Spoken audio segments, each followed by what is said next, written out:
You'll call somebody, text somebody, slap the shit out of somebody. Let them know that Rodium Radio is live up in this biatch. You got it locked on Rodium Radio.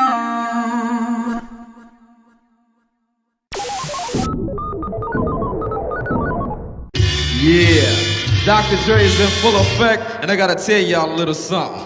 Eazy-E is down with us. MC Ring, you know he's down with us. DJ Yella is down with us. Arabian Prince, you know he's down with us. Tony A the Wizard is down with us. JJ Fag is down with us. Timmy T, you know he's down with us. DJ Pooh Boy is down with us. Toddy B and Spade, they're down with us. My boy Ice Cube, you know he's down with us. I like to mention, so pay attention to where I'm from, Compton, but the tapes are from the Rodium. My name is Dre, listen while I play. And by the way, I'm also down with NWA. Yo, Steve at the Rodium is down with us. Slanging funky tapes, it is a must. We're number one. Tony A. Tony A. When you're ready, go. Welcome back, everybody, to Rodium Radio episode 67. And before I introduce my special guest, let me go ahead and promote, okay? You guys already know me. I'm like a broken record. Promote yourself until it pays off. And believe me, if you do that, you will not be sorry. Once again, we released our High C album that I produced in 1990. I actually started producing it in 89, but the company didn't choose a date till 1991. And this was the album that I produced. So if you can get that one at DOCUMIXERY.com, or you can get the 4-pack bundle of CDs. Well, they were once mixtapes. I converted them to CDs after they were remastered at DOCUMIXERY.com for $30. So I have 8 available, or pretty much 2 bundles, or you can buy them via download on the website as well. And quick update, we are almost at our goal at the Chicano rap documentary donation. We need a little bit, about 3,500 to meet our goal. And hopefully some of you will help us. I hope all of you guys will help us. Even if somebody gives $1, it helps. Even if somebody gives $5, it helps. Anybody that gives over $50 will, once again, will get their name on the documentary itself, and will get certain incentives. And you have to go to DOCUMIXERY.com to know what those incentives are. So it's not like you're just giving your money and not getting anything in return. So other than that, if you just want to watch the documentary, go to DOCUMIXERY.com, and you can watch the documentary, the Rodium mixtape DOCUMIXERY, dedicated to the memory of Steviano, and you can use the promo code TRMD20 to get 20% off. Now, let me tell you this, and I've said this before, I will put this up against any West Coast hip hop documentary. Okay, I'm being real when I say that. I put my money where my mouth is. So until then, you know what? Call me on it if you don't like it. And the shirts, we have a voice. We got our printer shop back open, and give us about another week at the most, maybe even less, and we will have our shirt store back up for you guys to purchase these dope shirts. But without further ado, you guys are tired of hearing of my ass, so let me go ahead and introduce my next special guest, all the way from South Central California, V.O.T.G. My brother. What's up, Tony, man? It's an honor and a pleasure, man. Well, you know what? Thank you guys for coming over here, and I hope you guys don't get offended at my sense of humor, because I fucking joke around a lot. Nah, man, we've been watching your show. We already know, man. And plus us, we grew up amongst each other. We clown, and you probably be offended the way we clown. Yeah. All good, my brother. Yeah. You know what? Before we get started, because throughout the show, we're going to bring in some of the different members of the group. Yeah. Okay, so start by introducing yourselves. Okay, well, I'm Little Silent, the older head of the group, and Little Trust, second hand right here, The Little Silent and Little Trust. Yeah. Now, why the Little? Well, we didn't go with no rap names. These are kind of our hood names, so, okay.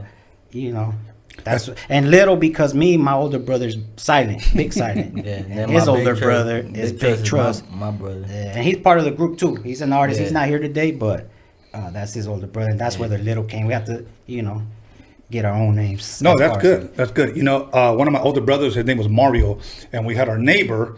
his name was Mario as well, but we used to call him Little Mario. Yeah, So- that was common back in how the it days. goes. Yeah. So before Little John, there was Little Silence and Little Trust. Yeah, so that's Little pretty Mario. common. A lot of people make jokes of the rap game, how everyone has that little, Right.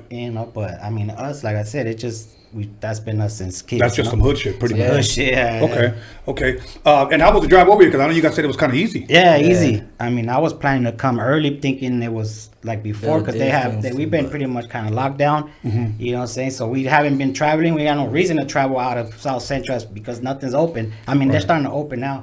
So my mentality was maybe the freeway's fucking packed or whatever because they're starting to open. But now it was smooth ride, man. It seemed like we were just going down the block, man. Right. Yeah. Well, one thing I want to say, that whenever I promote whoever I'm going to have next on the show, Yeah. I get several different reactions. Yeah. And here's what I get. Throughout the 67 shows that I've done now. Yeah. Well, this is 67. Who in the fuck's that lame? Fuck that leva, punk ass bitch, blah, blah, blah. And then I get, oh, hell yeah, that's dope, that's awesome. Yeah. And then I get other ones where people are like, I never heard of them. Yeah. And some of those guys be fucking lying, but they Yeah. just be saying that. Yeah. But when I started promoting you guys, it was all positive. Yeah. It was all positive. Now, I could probably count in one hand how many people I have promoted and nobody really had anything negative to say about you guys. Yeah. Either that or because they were probably just scared. I honestly think we've been pretty humble. We've been very respectful with fans, with promoters, people that bring us to their platforms. We've been all about the music. Like we haven't been about no drama or anything like that. So people respect that from us. They like. They really shouldn't have nothing bad to say about us, and if they do, maybe some enemies, from back, from the streets or whatever. But as far as anyone that really knows us, that's ran into us or that's worked with us, Yeah. I mean, I don't see a reason why they should say anything bad, Right. All good, man. Hey, you got sports fans? Yeah. You know what? Little bit. Yeah, well, it's like this. Me personally, I was incarcerated for a long time. Maybe we can get to that in a bit. Yeah. But a long time, I mean, and before that, I was not really a sports fan. I was like a street fan. I was a gangbanger, and that's all I cared about. But when I went to prison, my cellies was already doing gang of time, and they were already diehard watching sports and all that. So, I remember my first cellie told me, "Hey, man, you're gonna be my cellie. We're gonna be watching sports," because he had the TV. I still hadn't bought anything. Right. I was fresh. So he's like, "I'm gonna be watching sports all day." So he's like, "So who are you gonna root for?" I'm telling him, "Well, I'm from LA, so anybody from LA." Like, "Nah, you gotta get one team." I'm like, "Well, I root for LA." So the Clippers, Lakers, USC, UCLA. Okay. It was so much that I was just proud to root for my city at first. Right. But as time went on and I really started getting caught into the sports thing, and I started seeing that there was really rivalry between the LA teams. Right. I started, I was more of a LA fan. Like I was rooting for LA. But then I'll go out to the day room to watch it on the TV in the day room, and people from LA are like, "Oh, fuck the Lakers." Like, what the fuck? Like, hey, but Right. you from LA? Like, what do you mean fuck the Lakers? "Oh, I like the Clippers." Okay, but they're both from LA. Like, and then that's when I started noticing Right.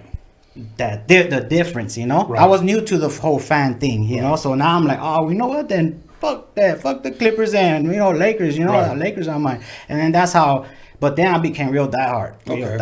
The reason why I ask you guys is because you got for South Central, you guys Yeah. have the Coliseum right there. Oh, yeah. Chargers, A mile. Rams, they're all there, and that's all. I was just wondering if you guys, Yeah, well, I mean, they kind of, we're all fans to a point. Yeah. Me, I was only a diehard because of, in prison, Right. what else can you do in your cell, Right. Watch TV after you've done whatever you have to do. And I became real diehard. But I'm not even going to lie to you. Since I've been out 5 years already. It's a wrap. I haven't kept up What about on boxing, nothing. MMA, anything like Yeah, that? I like UFC. They like to watch it. We don't keep up on the names and all that. I know like the main names, McGregor. Me too. I know that he's retiring, and I keep up to a certain point, the heavyweights and all that. but I don't know their stats and all that. But trust me, in prison, I knew stats, numbers. Right. I knew fucking where they live, everything, man. Like, I was like real diehard.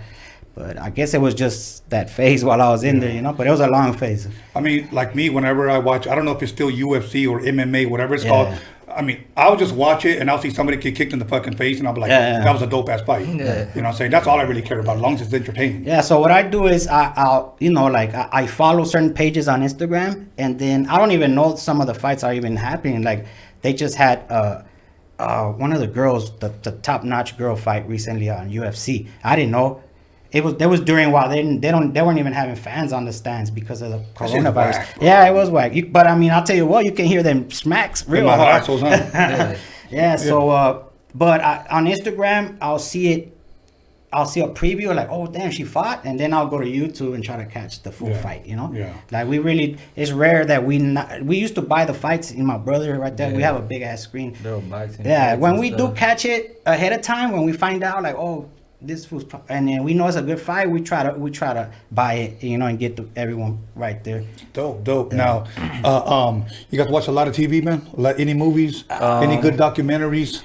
Well, movies, he watches a lot of movies. Like what? Give me a good movie that... He's old. He has an old soul. Yeah, I like to watch all them old school movies. You know. The Fridays. What else? The Boulevard Night. You know, that old school stuff. Yeah, gangster. We like all the gangster movies from back in the days. A lot of comedy movies, and the comedy hood movies. Yeah. Okay. You know, that's what because he's normally right there on the screen, on the computer, that he's the board guy, you know? Okay. So he kind of controls what we watching too. But we'll tell him, like, man, we watched that already, man. Put another one. Give me your favorite gangster movie. I would probably say Public Enemy. Okay, Public Enemy. Yeah. You like that one? Yeah, cool. You know what's funny? That's kind of the least one that I like, but it was still cool. I don't even know that one. Yeah. I guess I just like the idea. You know, I like them older movies, like when they try to, you know, make it more vintage style, like in age. Okay. You know? Okay. And he's a youngster. How old are you now? Me, I turned 21 in January. So. 21. Yeah. Okay. Yeah. Now, what about your all-time favorite comedy movie, if you have one? That's tough. The one you put the most, man, because you do put some movies over and over again. If I had to twist your arm, give me one. I'll probably say Friday. You know? Okay, Friday. Yeah. And you? Do you have one? Comedy? Yeah. Friday was it back in the 90s for me. Okay. And then there's another well, I like Chris Tucker. So Rush Hours and Money Talks. Do you guys ever watch like Los Verduleros? Oh yeah. But when we were kids, he doesn't know about that. But me and my brother. I know about that. Yeah, he knows who they are, but he's not my pops was on that. Yeah. Those are good. Those are funny and dirty. Oh, yeah. 2 for 1. Yep. No, it was like watching porn, but it was still allowed because your parents were like, oh, that's just it's normal in Mexico to watch that, you know, it's not a big deal. Yeah. But to us, we're young and we're like, oh damn, look at that girl. I know. I remember that. Somos bien pelados over there. Anyways, brother, okay, even though I may know, but I have to ask you these questions for the public. Where are you guys originally from? Let's start with you. I'm from South Central LA, what's considered the low bottoms, which is the north end, which closest to downtown. Okay. You know, so we got the south end, which is coming this way. Yeah. And then we have the north end, which is considered the low bottoms, from like Slauson down to downtown. Okay. So we're in the 20s. Let's say downtown is single digit, like 8th Street, 7th. You go up 20 blocks on the same streets, Main, Maple, Broadway, whatever. Go 20 blocks up, a mile, 2 miles, whatever it is. And that's where we're at. Okay. Right in the beginning. And you? South Central too, born and raised, you know. From the low bottom, you know. Okay. Maple Avenue. Yeah, same hood. The house I was born in, I'm 42 years old. Okay. He's 21. The house I was born in, he was born in the house too. In the house? Well, not in the house, but you know. But you know, like yeah. They brought us to that house right after we was born in the alley. Yeah, that was grandma's house, you know. So we was all right there. Yeah. That's awesome, man. That's awesome. And you guys ever move around or just live there?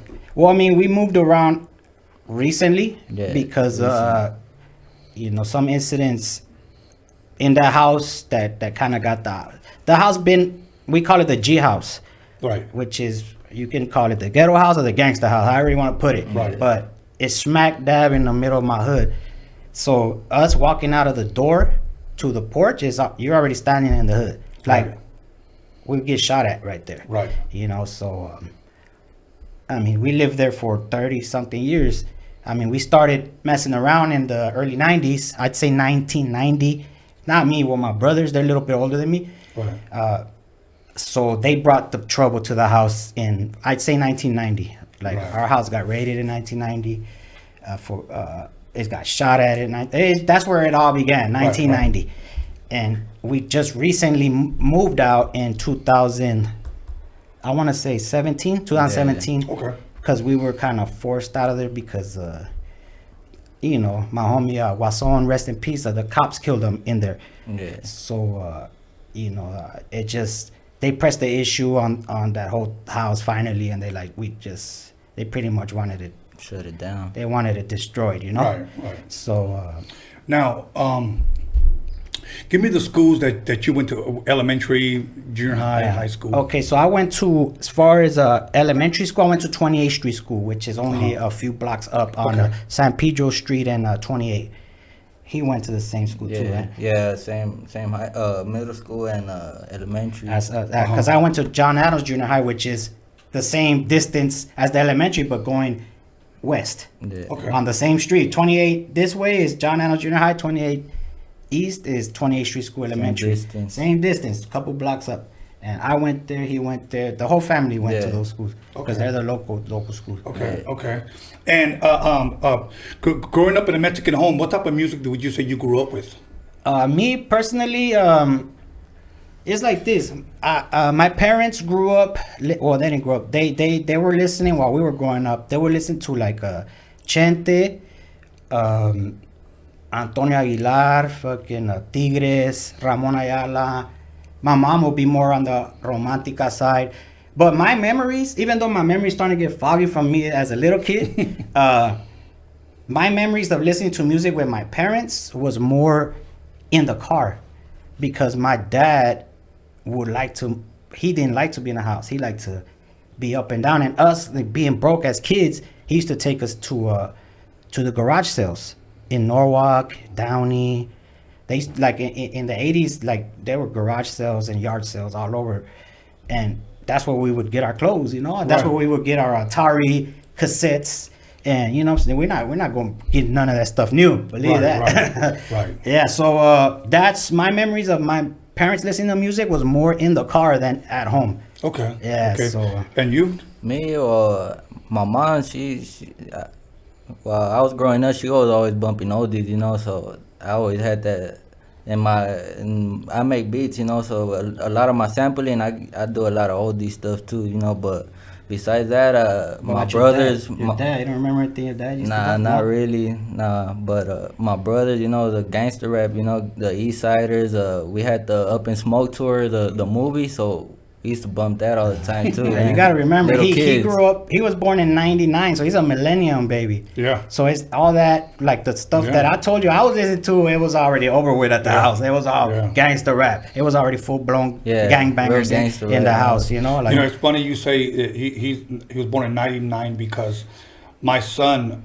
who's 20 right now, was born one day out of the century, 9999. Damn, oh, shit. Yeah, that's crazy. 9999, and that's a lot better than 666. You know, so Well, you was born you was born, in January 99. Yeah. I was already in jail when he was born, so okay.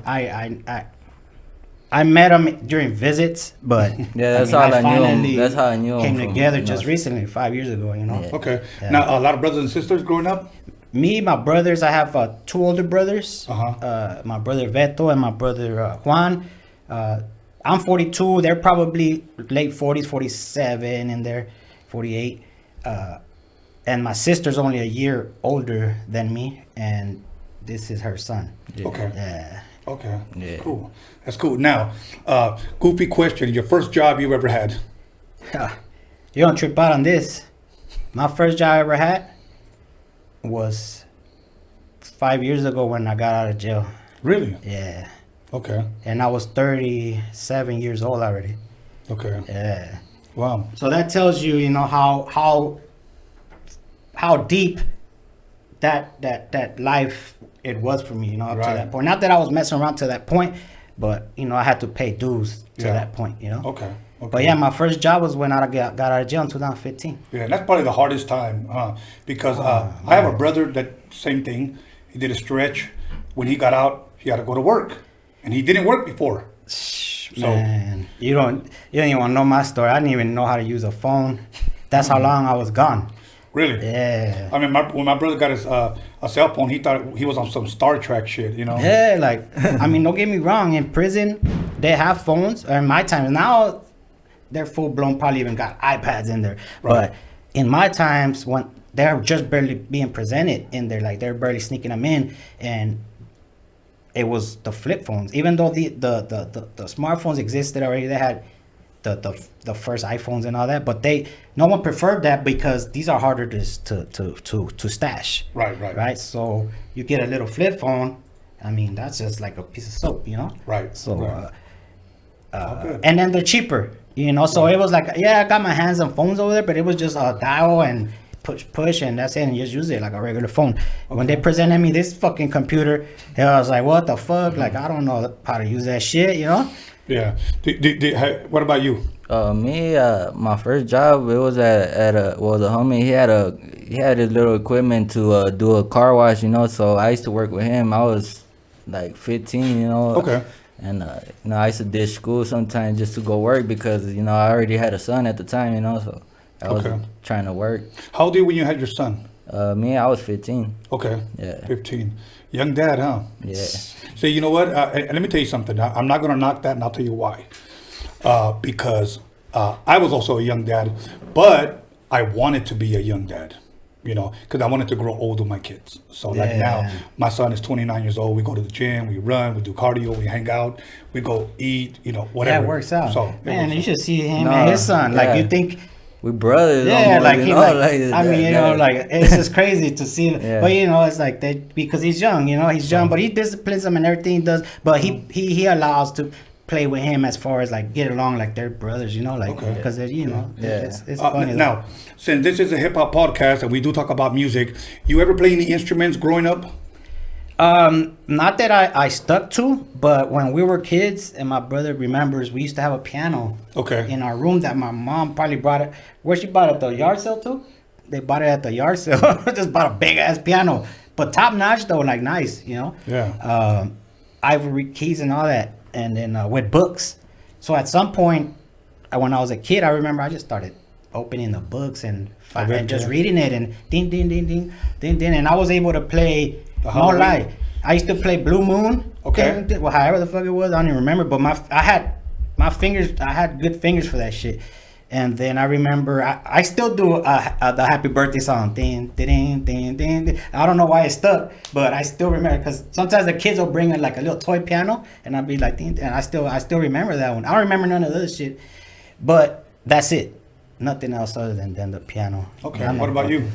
Me in middle school, you know, I had band class. You know, one year I had band class. One semester really, I had band class, and I learned how to play the clarinet. But if you tell me to play a clarinet now, I had no idea, you know. But You about to break it over somebody's head today, man. Yeah, it's almost like if you pick up a new like him, like he's on the computer. Yeah. So now it's like his whole focus is on. He don't really care about any of that because he's like I found my focus. He found a way yeah. to cheat, you know, and get instruments, you know, with your fingers, you know, and get the same sound, but just by pushing a key. Awesome. You know?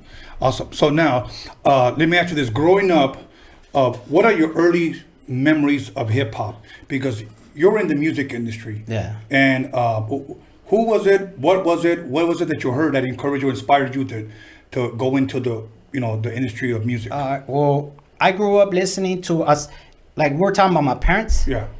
But that was more of it was just something that it was just playing because I'm with my parents all the time. But what caught my attention was what my brothers were doing in their room. Okay. And they were listening to, this is before gangster rap, you know, they were listening to funk, Rick James, what's his name? George Clinton, all that like funk, you know, just Yeah. like that funk that was raw back then. But not only that, I mean, my brothers were really versatile when it came to what they listened to. They were listening to like even what do you call that back then? Like they had the electric funk too, right? Yeah. Like Africa Bombada and all that. Yeah. Hardcore, like they would play it like they thought they were DJs, you know, they're playing that shit out loud. But they would also play like the Covered Girls, remember that? Like the flyer party type music, like man. freestyle music. Freestyle. Okay. That I was like, what is that? That's not new wave. It's Right. freestyle. Yeah. And I remember my brothers still, and they were kids, they were teenagers, but you know, they back then it was flyer parties. Yeah, those were the Aquanet hair days. Yeah. So, but this is before really gangster rap even came. So all the gangsters from that time that's what they were bumping. You know, like that was the thing. They were going to those parties. I don't know if you ever heard of our biggest venue there where everyone would go that I remember as a little kid because my brothers had the flyers on the wall was the Casa Camino Real. Of course. Yeah. Of course. That's the shit right there, yeah, bro. well, that was popping back then. You know, Okay. really. And the only reason I remember is because I've seen the flyers on the wall. My brothers have them all stapled on the wall like wallpaper. Yeah. And then I remember, you know, as I got older, we'll pass through there and I was like, oh, damn, that's that place, Yeah. you know? Yeah. Well, it came to the point where my brothers just kept, you know, like they just kept up with the music. Because back then you would have we didn't have money really, you know, but you know, we can get $1 or $2 from my mom. And back then there was a guy that would drive in his bike with a little basket and he would sell the pirateria cassettes, right? Yeah. The 3 for $5, $2 For those that a may piece. not know, those are bootlegs. Bootlegs, yeah, the bootlegs, yeah. So that was common in the hood. course. Like everyone had. That's all you had. You didn't have original tapes. Hell You no. got money to get original tapes from, you know. So some dude will pass by in a bike selling that, and on Adams somebody would sell them in a corner, and my brothers would go buy them, you know, like 3 for $5, whatever it was, and they would come back home with East Coast rap, like back then, damn, who was it back then? I mean, it started eventually coming to where we're listening to a lot of East Coast. Yes. Before, I think we only had one West Coast cassette, and it was the old NWA and the Posse. Yeah. I remember that cassette being there in the mix of all this East Coast stuff, right? Right. Which, you know, it could have been like De La Soul or EPMD. They came a little bit like 87, Right. 88, but it was just in the mix of all that. And then I was like, it blew my mind. Like, Yeah. just for me growing up listening to funk, Wow. and then all of a sudden this funk turned into this rap. Right. Because it kind of connects, you know, Yes. it was born off of that. Right. And then, I mean, that caught my attention. Okay. Caught my attention right away. Okay. Yeah. Now we have a couple of minutes, but I wanted to ask you a question.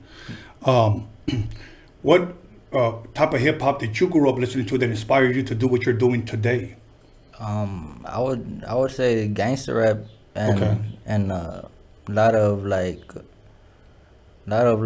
just oldies and like love R&B tracks. Sometimes I would listen to stuff like that as a kid too. You know, Okay. like it would just like MTV. You know, it would just play random music. You know, Right. and so I would just Okay. vibe out to it. Now, what is your, if I could say, what is it that you do for the people that may want to know in the group? Well, I rap and I make beats for the group, and I mix and master for us too. You know. So, Okay. So to make it more clear, because the way I see him, because, you know, Yeah. he's the studio manager pretty much. Yes. Because he's the one there. If he's not there, nothing's getting done, because Right. he's the one that does everything pretty much as far as the recording. He records you, then he arranges everything, Right. then he mixes it, masters it, and Put it you into know, an and album. then I you know. just, you know, I'll check everything out, make sure everything's on point, like as far as like what everyone. If I wasn't there to hear what, you know, like what was put together and all Right. that, but he's I call him the studio manager, Okay. you know, Okay. unofficially. Now, you know what? Very quickly, because I know that you guys are going to have another member coming out. How many members is there in the group? We have 7 rappers. Uh-huh. Little Trust, Lobster P, Critical, Big Trust, 750, Fern Dog, and myself. Okay. There's 3 producers. He's one of them, and then 2, my nephew T Beats and Root Productions. Okay. Yeah, so that's the group. That's the artists, and those are the ones that create the music. Okay. You know. Okay. We're gonna take a little break, and we're gonna come back, and we're gonna talk about the birth of VOTG, why we called it, or why you guys called it VOTG, when your first album dropped, who produced it, who were the rappers, etc. Those type of details that people want to know about you guys. Yeah. Okay. Gotcha. Thank you very much for coming through, and we'll be back with a new a member of the group. Okay. Okay, everybody. Once again, you know what? I'm having a dope time. Make sure you guys call somebody, text somebody, slap shit out of somebody, let them know that VOTG is in the motherfucking building. We're gonna go ahead and take a 10-minute break, and we're gonna come right back. So make sure you guys stay tuned, and make sure you guys go and buy me out. All right, DOCUMIXERY.com. Welcome to Rodium Radio, and I am your host, Tony A. the Wizard. We started a GoFundMe page because we need you to help us meet our goal. And our goal is to release a Chicano rap documentary. And we need you to be a part of this. Everyone who contributes will have certain incentives offered to them. For an example, I'll name one. Your name will be on the credits of the film. Everyone who gives, everyone who contributes, their name will be on the credits. That's just one thing that we have to offer. But yet, if you read the description, you'll see other incentives for your contribution. If you've seen the Rodium Mixtape DOCUMIXERY, you will not be disappointed with this documentary shining light on Chicano rap, the Chicano culture. It is something that can be used as an educational tool now and in the future. So once again, help us meet our goals so that we can start production. And remember this, we have a voice and we will be heard.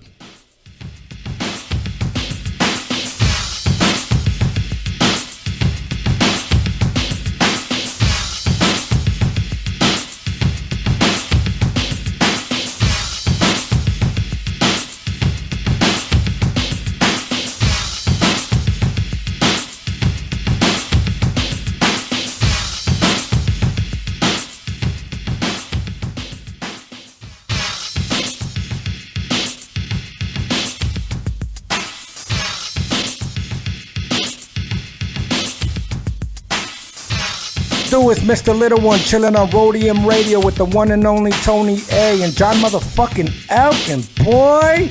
Hey, what up? It's your boy Mr. Shadow. You're watching Rodium Radio with my homeboy Tony A the Wizard.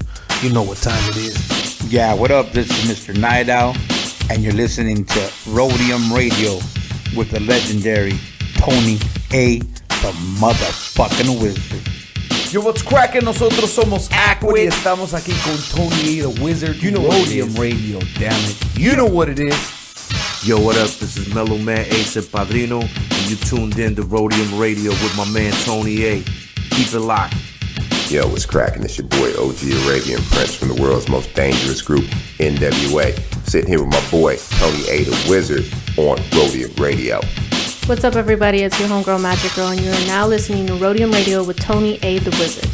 Yo, what's up? This is Bozo, aka Emiliano. You tune into Rodium Radio on Tony Vision's YouTube channel. Let's get it. What up, what up? It's Mr. Soto. You guys are now in tune to Rodium Radio right here on Tony Vision on YouTube. Yep.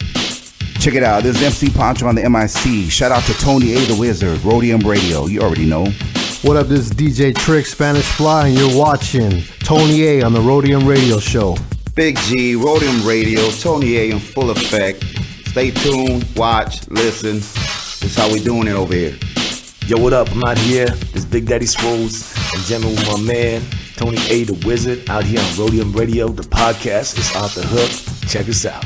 This is DJ Clientele, and you are listening to Rodium Radio with Tony A the Wizard. Yeah, this Baby Bounce here with Tony A the Wizard. You are now tuned in to the Rodium Radio. We do it for the people. You hear me? Mic check. Ernie G from Proper Dos, and I'm listening to Tony A the motherfucking Wizard on Rodium Radio. And if you don't know, you should know.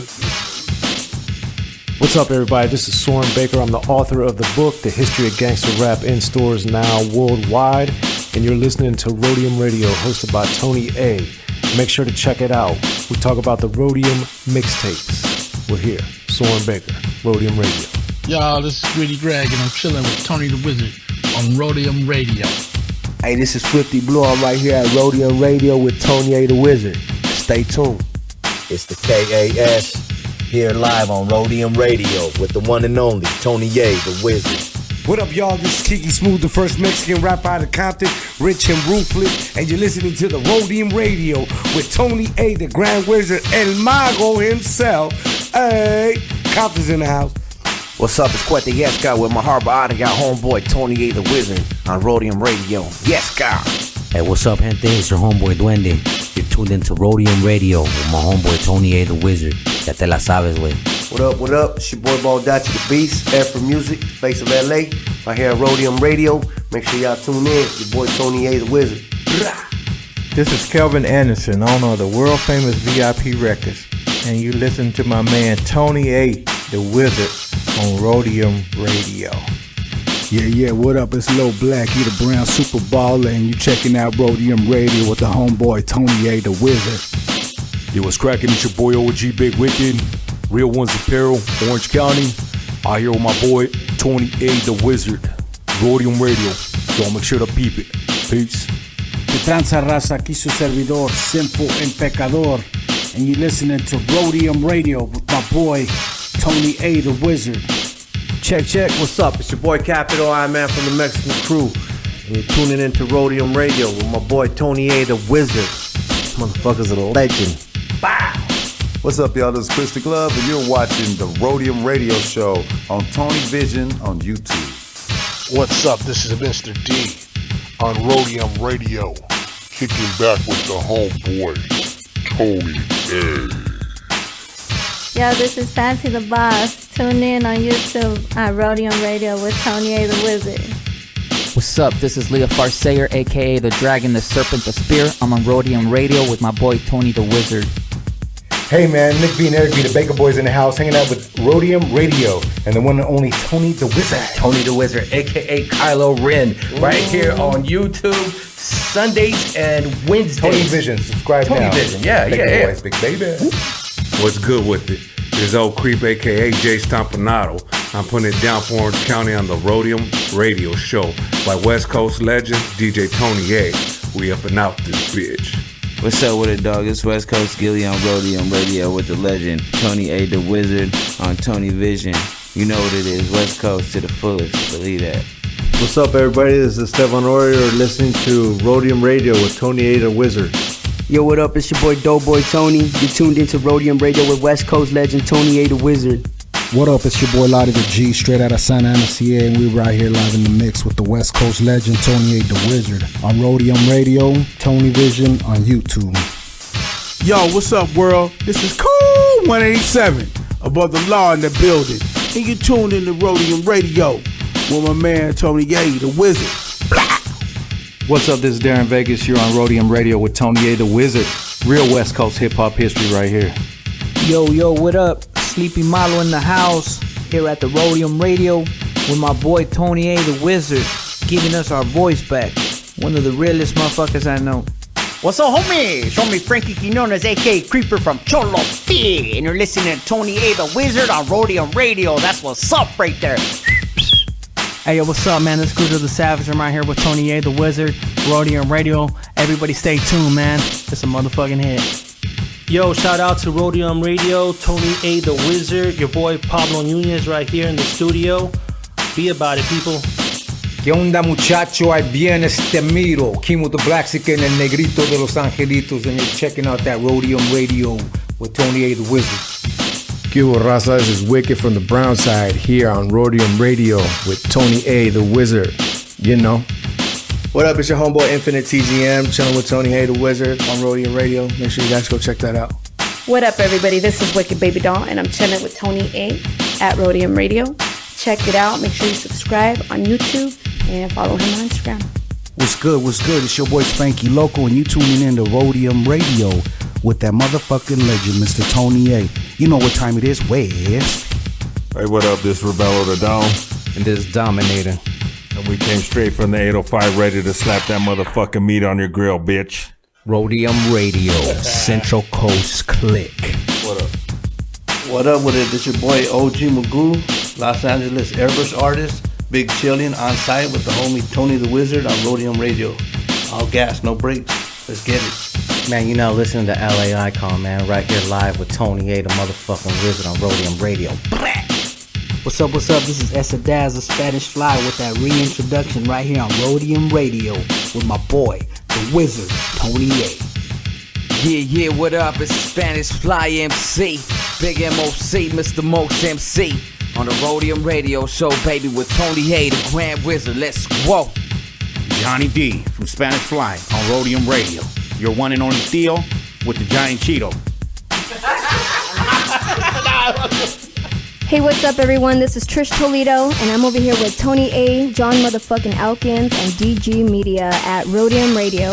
Make sure you tune in every Wednesday and Sunday at 7 p.m. Hey, what's up, everybody? It's your girl Blanca. Bobby D presents Uncle Snoop's Army.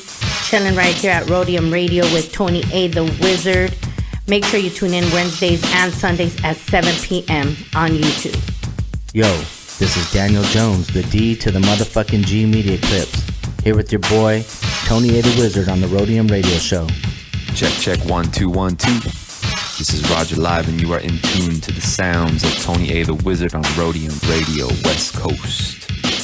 Yo, what's up? This is John motherfucking Elkins, and you're tuned in to Rodium Radio with my homeboy, DJ Tony A the Wizard.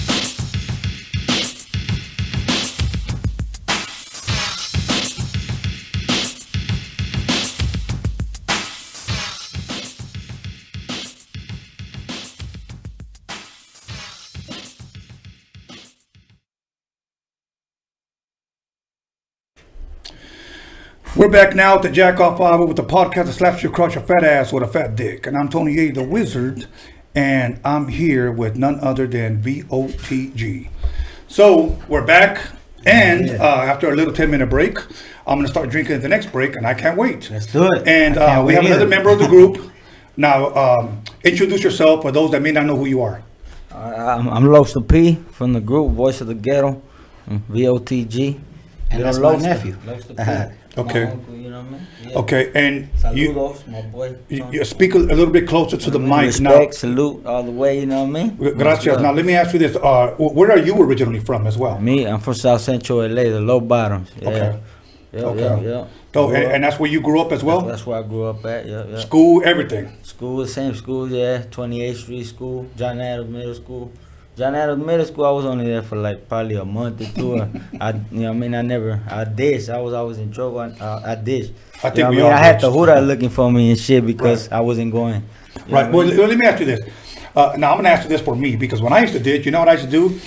Break into people's houses, make myself something to eat, watch TV, and go back to 7th period. Or, I would take some money and then go play like Donkey Kong, Crazy Kong, Miss Pac-Man at the liquor store. Centipede.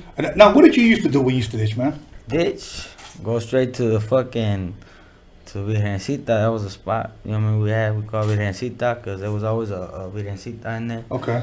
I mean, that was one spot for me, you know what I mean? Because we couldn't go to people's houses because los corrían, you know what I mean? Like, their mom was always there, so we pull up trying to ditch. Don't allow it. They were honest and shit. We can't just pull up to people's houses like that and shit, you know? Okay. So, and I remember in the 80s, too, we used to do ditching parties.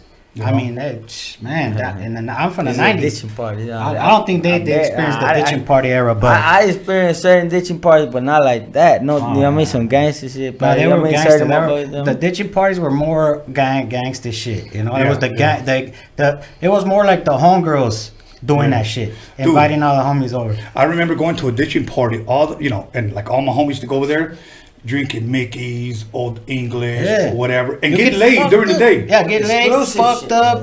You be throwing up, and somehow you still gotta make it back to school. Yeah. Because your parents might go pick you up. You know, like that was wild, man. Yeah, I don't know how. Yeah. I mean, not everyone got away with it, but it was wild. I mean, it's the chances you take. You know, like you might get fucked up and carried over to school. Yeah, exactly. I think the earliest that I've ever seen somebody drunk, it was 8 o'clock. The bell had rang, and this guy had already drank a Mickey's 40.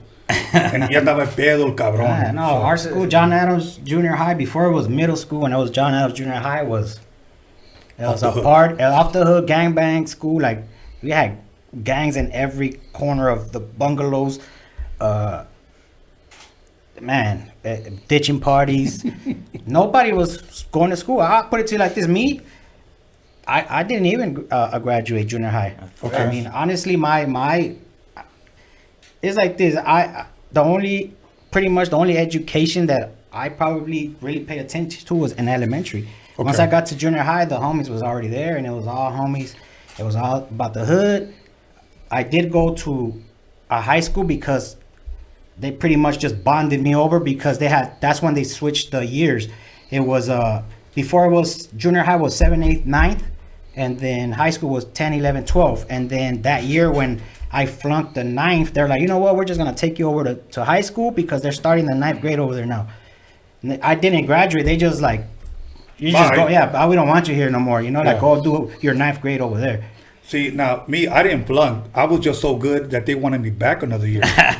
But yeah, I flunked the 8th grade, the 10th grade. Oh, yeah. And then after that, I was like, you know what, I'm cool. But you know what's crazy with me? That I hated school, and I ditched every class except my class. What the hell class was that? Where you do the essays and you know, the writing class and all that. English, English class. Okay. And I guess that's where my whole music, as far as me being an artistic with it, right? That's where it was born, because for some reason I love the words. Right. I love words in school. I ditched everything, math, whatever, but I only went to one class, and it was that one. Okay. English. And you kept the folder in your back pocket. Yeah, the folder, the peachy folder. I don't know if you remember those. Of course. Now let me ask you this: what role do you play, or what is it that you do in this group? I rap, you know what I mean? So I rap, I do verses and shit on. I sing a little bit, you know what I mean? Okay. I do hooks as well as homie Ferndog, but you know, me and Ferndog, we do like little hook. We got like a little. And he might not say it, he might forget. Duet and shit, you know what I mean? When we connect the piano, the piano, I know how to do I don't know how to get to all that shit, because I don't know how to like. You're not schooled, you know what I mean? But when that shit's already ready to go, if I got the piano and shit, I made some badass. I made some badass music. You know what I mean? Like badass beats. I don't say music beats. Like not the whole beat, but certain sounds that'll catch it, that'll make that beat. Right. He's our Scott Storch. I know how to like. Okay. I come through with that. He does that little. I got a mania to that shit. You know, that should be bad. Like it's fun. I mean, like when you. I don't know. So if I can tell you what, for me, what he plays for us is that what he said, right? He raps. He has melody for a hook sometimes when he's the guitar. I fuck with the guitar. If I had the guitar, I make sound with the guitar. But he's just not dedicated to that stuff. Not that I do it heavy, you know. But when it's around, and my little brother, because my little brother does that shit. You know, one of my little brothers. Play guitar. So you pretty much you play enough to come up with an idea. Yeah, like if it comes to that, like when there's something needed, I feel like and I can do something, I jump in. You know what I mean? He's not even like it's not even part of the project for him. He'll just be in the cut, just doing it, and we'll hear it. Like, hey, fool, like, hey, do that, bring that. And I'm gonna tell you one thing that I get from him too. I think this guy's a ladies' man también. Hey, dog, if I had a lady, it was, you know what I mean? But I ain't got a lady. Nah, he's I'm single, you know what I mean? Everybody single. I was, you know what I mean? Motherfucker been in love though, I ain't gonna lie. I still got it, I mean, but you gotta let shit be, you know what I mean? You gotta do your thing, you know what I mean? Respect everything. Respect everything, homie, and you know what I mean? Whatever is for you is gonna be for you at the moment. If it's not, you gotta respect it. You can't be, I mean, you gotta respect everything, homie, you know what I mean? All good, brother. Okay, now, let's get back to you. When and how old were you when you started to write raps down? All right. Well, all through the late 80s, I was fascinated by gangster rap, NWA. Just, you know, I was blown away by it. Gangster shit. Because that's all I used to see stepping out my door was gang stuff, right? And I loved it. My brothers kept bumping it, and I was a part of the household just listening to it. And I'm no lie, I would stand in the mirror and rap to fucking Eazy-E, you know, and this is the late 80s when they were first coming out. And I would pretend like it was me, and I was creating my own video in the mirror, you know, like if I was them, word for word, I would just switch. When they say Easy, I'll say my name. Or when they say Compton, I'll say South Central, you know, like, so I had it where I can go with the flow, you know, but never thought of writing or anything, you know. I just was like, whatever. It was like a little dream I had, like, man, I can just picture myself like doing this, but nothing more than that. But come 90, Kid Frost comes out. No, actually, wait a minute, give me maybe a half a year before that. Mellow Man Ace. Nadie me gana porque soy el más pingón. That Spanish track? Yeah. Oh man, when I heard that, and I'm only, this is what, 89 maybe? When that one first came out? I'm 11 years old. But I was like, what the fuck? Like that blew me away, because now it's like hearing the rap that I was so caught up in, but now in Spanish, because that whole Mellow Man Ace track is all Spanish. Yes, El Más Pingón. Yeah, I think the name is something else, but that's what he says at the end of every verse. Right. El Más Pingón. Man, my older brother brought it to the house. Let me share something about that song. That song is called Let's Do This. Yeah. But on the flip side, it's called Más Pingón. Oh, is that right? Yeah. But let me say this, because I like to give credit where credit is due. A lot of people believe that that's what started or encouraged Spanish rap. Yeah. Okay. Coming from a Cuban, un cubano. Yeah. Okay. But a lot of people like to give credit to somebody else. Well, that's why I jumped right quick, because I'm not gonna bullshit you. This is real talk. My brother remembers that shit. Real talk. We didn't even know who that was. It was just a mixtape that was floating around in the hood. My brothers got a hold of it, playing the shit out of it. We didn't even know who Mellow Man. We didn't even know who was rapping it. Right. Remember, there was people in the hood saying it was them. Right. Like just trying to take credit. Like, oh, I made a new song. What is that? And it was that Mellow Man Ace track. People were just trying to take credit because no one knew about him. At least not in my hood, you know. And then Kid Frost came. La Raza. Blown away again. I'm like, wow, like this really, like, Raza's really, like, can really get on and do this, you know, like. I used to think it was just a dream, you know, like never even thought about rapping in Spanish, nothing. Right. But for some reason now I'm like, in my mind, I'm like, whoa, like that shit's hard, you know, like I'm feeling it. Lighter Shade of Brown comes out again. Now I'm really getting caught up into it. Like now I don't know, like I'm excited about this new movement, you know. Right. Proper Dose, same time, and that was it. I think by the time the East Side Story by Kid Frost came out, Ain't No Sunshine. Right. And then on that song, somewhere towards the end, like it breaks down to where he's not rapping. It's just like a 4-bar sequence where it's just the beat. And I don't know why, but my homie had just got killed. And this is 92, so I'm a youngster. I'm probably like 14 years old. But they had just killed my homeboy Morro. And I remember that I thought of a rhyme, like just to pay homage to my homie, and it was like 4 bars worth. And the tape player that I had at the time had a recorder, and it had a little hole and it had mic written on top of it. So I tried it, and I spoke into that little hole, and then I rewinded it and heard it, and it recorded me. I was like, oh fuck. So I was like, fuck it, like those little 4 bars that I had wrote down. Let me see how it sounds. Let me see if it sounds if it's any good, you know. I did it, recorded my little 4 bars to that little breakdown on that Ain't No Sunshine beat, rewind it, and I heard myself, and I was like, fuck, like you were on it. Yeah, I was like, damn, like that. What the fuck, you know? Now let me make a point here. Because back then you mentioned Mellow Man Ace, you mentioned Kid Frost, Lighter Shade of Brown, Proper Dose. Okay. If you will, the Spanish, the Chicano movement was starting to explode. Okay. And if you notice, back then it was never called Chicano rap. No, it wasn't. They were just rappers, and they were on the radio. Yep. Okay. Now, I guess my question, I just need to touch on this. Yeah. Why did they play them on the radio, but today they're not playing any? Yeah. It's crazy. Yeah, it's crazy. You know, I'm asking you, like, why did you think? For me, because you're right. we would go to the when we started hearing these when we started picking these bootlegs, we were kind of getting, my brothers was doing their hustle on the street, so now we can afford to go to the Sloss and Swami and buy the original one. Right. So we'll go over there, and to prove the point that you're bringing up, Kid Frost is already out, Lighter Shade of Brown's already out, Proper Dose is already out, right? Mellow Mayonnaise. There wasn't a category for them. Right. You really had to look, because they were in the mix with everyone else. Yeah, like you really had to look real close. Oh, this one, there it is. Hey, or it'll be three of us and be like, you look over there and I look over here, you look in the middle.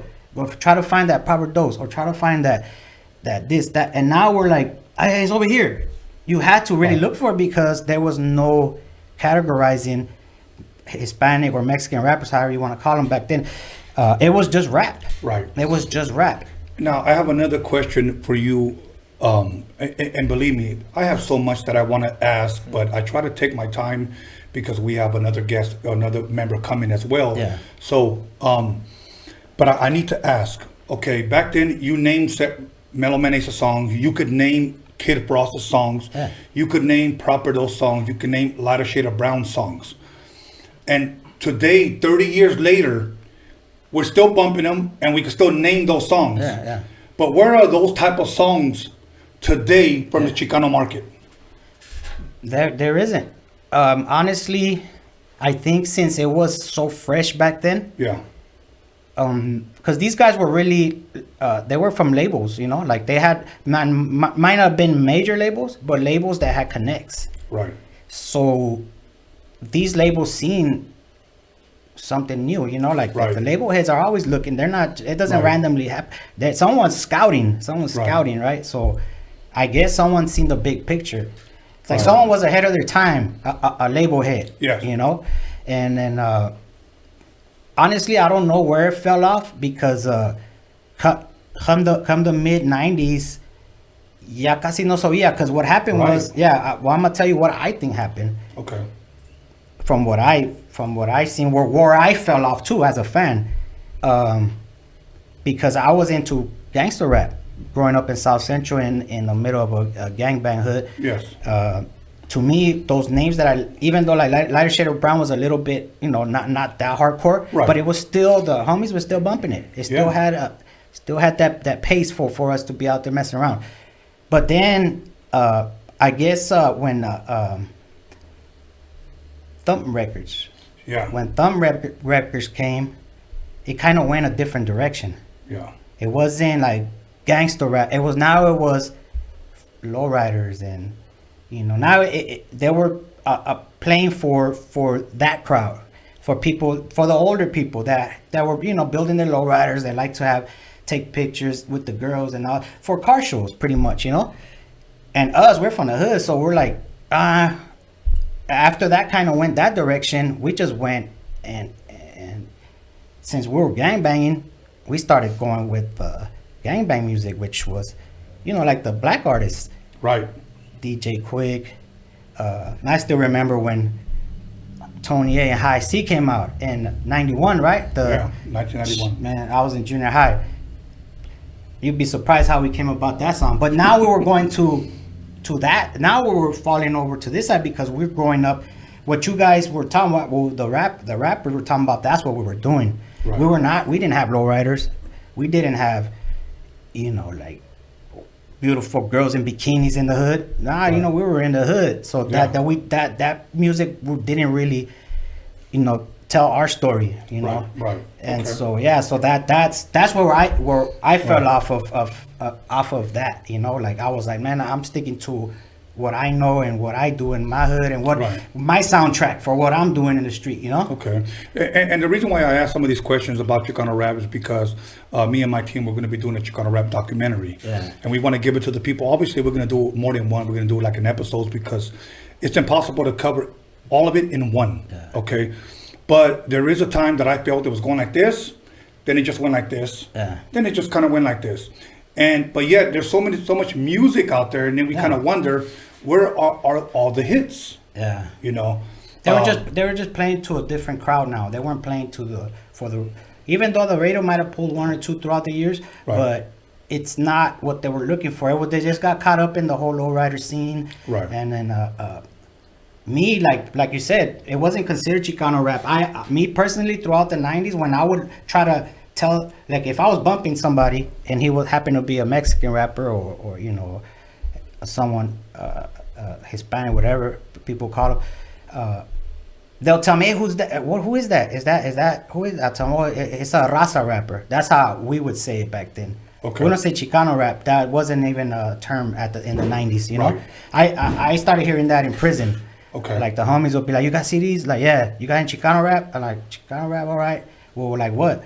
Because all the only Chicano rap that I would have would be Brownside, their first one. While I was in prison, when they still hadn't brought out all that newer stuff. There were 2-3 that were like hardcore gangster. Okay. Raza rap, you know. But they were looking for you have anything from High Power or anything from, and I wasn't really up on all that, you know. I was still stuck in my times. Okay. Like, some us old heads, like we kind of just, we always go back to memory lane, you know, like before we start trying to get into new stuff, you know. Exactly.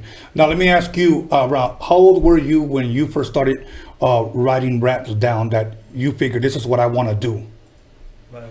Probably when I was in camp and shit. Like when I hit camp, I was in the house. I fought a case in the house for a year. Well, about a year. It was almost a year, like probably 11 months. I had my 2 crimies I was fighting it with. Took a deal. Went to camp 9 months, no strike. One of the homies took a strike. Went to the counties because he was older, so he went and did a year in the county with a strike. I mean, salute the homies, respect. I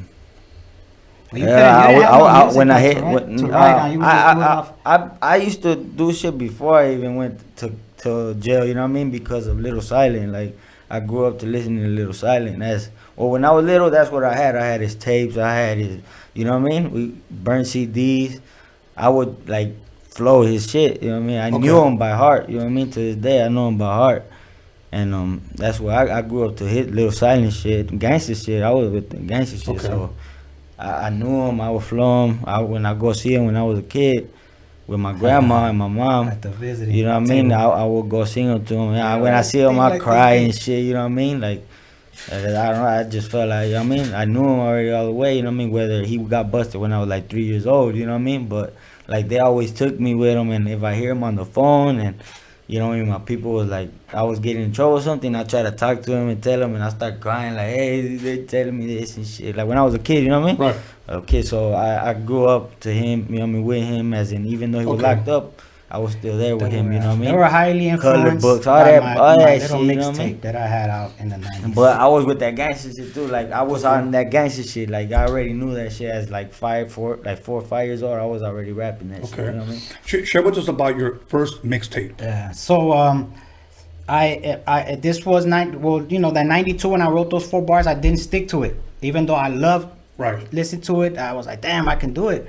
I didn't stick to it. A little bit later that year, my dad passed away. He got killed in Mexico. So my mom wanted me. Well, we all went to the funeral and everything, but my mom, after all that, she still would go, you know, deal with my pop's dealings over there that he left behind, and she would take me with her. You know, she didn't want to go alone. So I'll be, you know, it's a rancho, fool. Like it's fucking boring as fuck. It was fun when we were kids, but now I'm a gang member. I'm 14 years old, but I'm already from the hood and everything. So my mentality is like, I don't want to be in the rancho right now. Like I don't try to be in the hood, you know. Like you know, I had, you know, my girlfriend left her in the, and I was just like, I try. So I'll be bored as fuck, and I'll be in the house, and I would just, I don't know, for some reason one day I took my little shoebox full of cassettes, and the one that made me write was MC Ren. What's the name of the album, man? The one that says same old shit every day. Yeah. Well, I don't know the name of the album, but it was an MC Ren solo album. Yeah, the one with the fire on it. I think it was Kiss My Black Ass. No, it's that one after that. That's the name of it. I think it was that one. Yeah, well, it was one of those early when he went solo. Okay. 92, 93. It was. I think it was already 93. because my dad died late 92. Yeah, it was 93. It was a fresh tape, new tape. And then, I don't know, one of those songs, I was just like flowing to it. I just was coming up with stuff in my head. And then I just grabbed the fucking a writing tablet and I just started writing. Somehow I fucking wrote I didn't even know about 16 bars. I probably wrote like 20 bars. I wrote a lot. Okay. And then the next day, same thing. Like I've always been like that. If I do something and I like it, I'll continue. So the next day I went and wrote another page worth of bars. Okay. And then another page. So I think I wrote three bars for those couple of days. And then, I don't know, somehow later on I wrote some more. And then I came back to the States not too long after that. And same thing. I was just laying around the house one day and I think I was listening to a MC8 cassette, but it was a remix, and it was more. It had a more bounce. Yeah, growing up in the hood. Yeah, but with the more bounce. That's the remix. Oh man, that shit hard. Well, I don't even know if y'all heard it. No, it's the beat that I use. Well, you'll laugh because you're a professional producer, but my first beat that I produced myself, it's not even a produce. It's more like a loop. But what I did was I found a breakdown on that beat where it's like 2 or 4 bars. I don't remember. And I put the cassette here where it's gonna play, and then the one I'm gonna record on the double cassette. Okay. So I'll play it, and where I wanted that 4 bar breakdown, boom, I'll release the pause and it's recording through, and pause it right, and then I'll just rewind it, boom, again. Right. And I just looped it by doing that. And I created my first beat like that. Wow. And this is 3 verses. Right. So I had to do that over and over and over for a long ass time. That is really a pause button mixtape. That's pretty much what it was. To me, when people, I understand when people say mixtapes nowadays, that is not the real meaning of a mixtape. I know the real meaning of a mixtape because I was doing that type of shit. Right. You know? Right. I was really recording. And then after I did that, I went and spoke into that little square that said mic. Right. You know, all you have to do is go speak it over it and it records you. And I recorded that song. I recorded those 3 verses I wrote in Mexico to that beat, looped over and over again.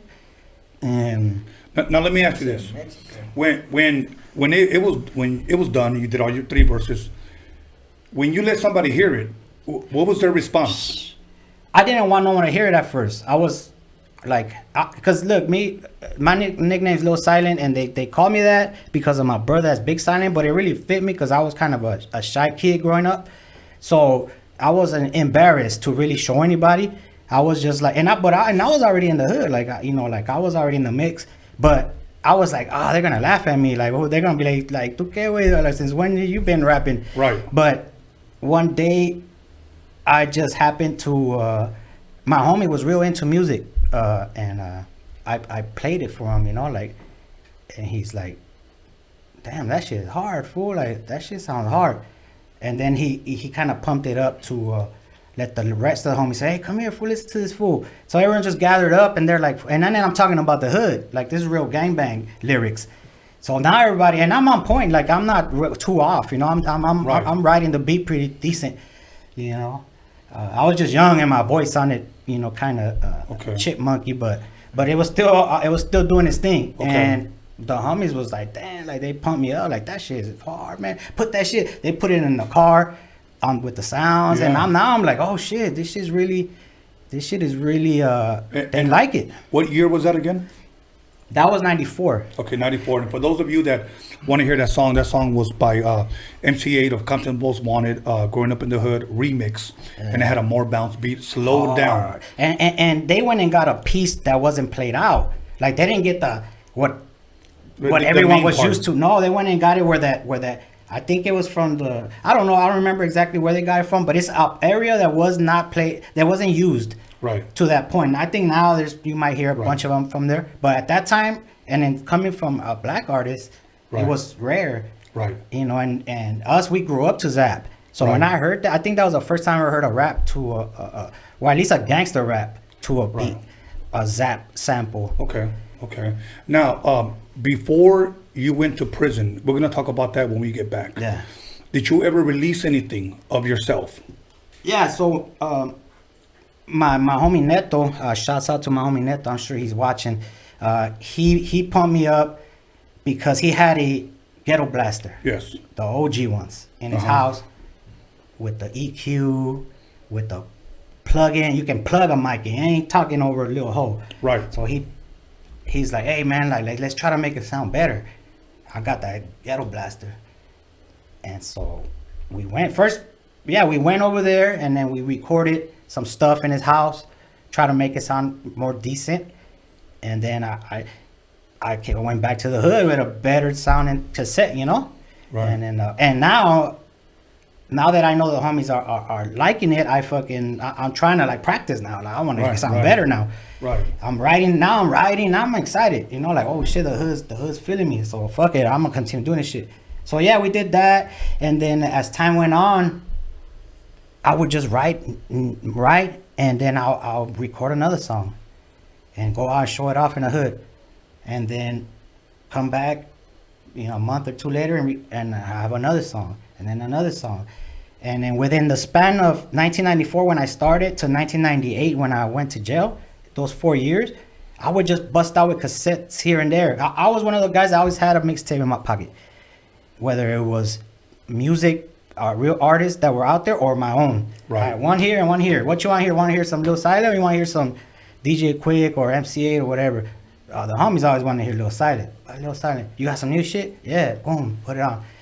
So in those 4 years, I probably developed or brought up about 20 songs. And towards the end, like in 97, I started just accumulating them into one cassette. So like that, people would always ask me for that cassette, always. Hey, let me have a cassette, I'll buy it from you, whatever, I don't care, I just want it. Okay. But I want all the songs. I don't just want, because normally I would pop out with a tape with just 2 songs on it, right. The newer stuff. But they're like, no, I want everything you've done throughout the years. Yeah, put it all on one cassette. And I started selling them like out of my pocket. Give me $5, fuck it. This and that and this. So that's how my mixtape came about. So that's pretty much, in a sense, where you started rapping, how you started getting known on the streets, you catch a case, and then is it safe to say that V.O.T.G was birthed in jail? Yeah. Okay, let's talk about that when we get back. All right. Okay. Because I'm sure people want to know that story. Yeah. So thank you very much for sharing that, and we're going to come right back. And thank you once again. Any quick shout outs you want to give before we go to break? Salute all the main rappers, man. You know what I mean? South Central Cartel. I know you had them the other day right here. One of them, you know what I mean? I'll grow through that, you know what I mean? Spice One, all that, man. You know what I mean? Okay, all good. All right.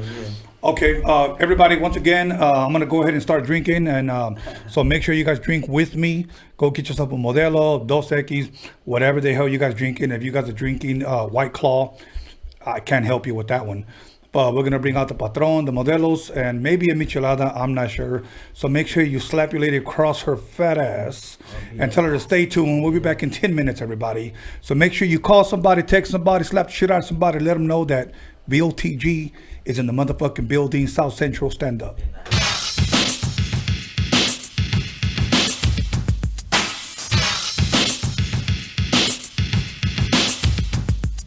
West Coast and all hip-hop fans, this is your girl Violet Brown, and I'm here with Tony A. the Wizard.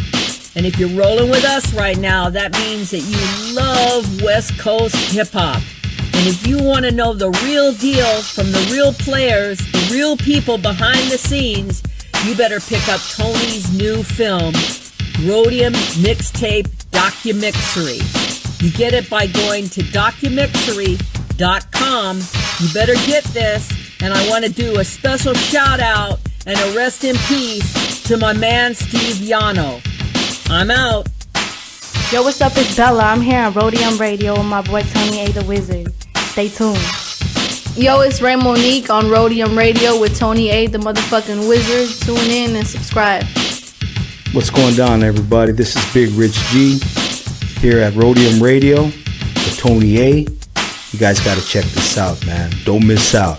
Tune in. It's your boy Producer A here at Rodium Radio. It's your boy Tony A. Make sure y'all subscribe every Sunday, Wednesday, 7 p.m. with the dopest podcast popping in the motherfucking West Coast. Make sure y'all subscribe. Peace.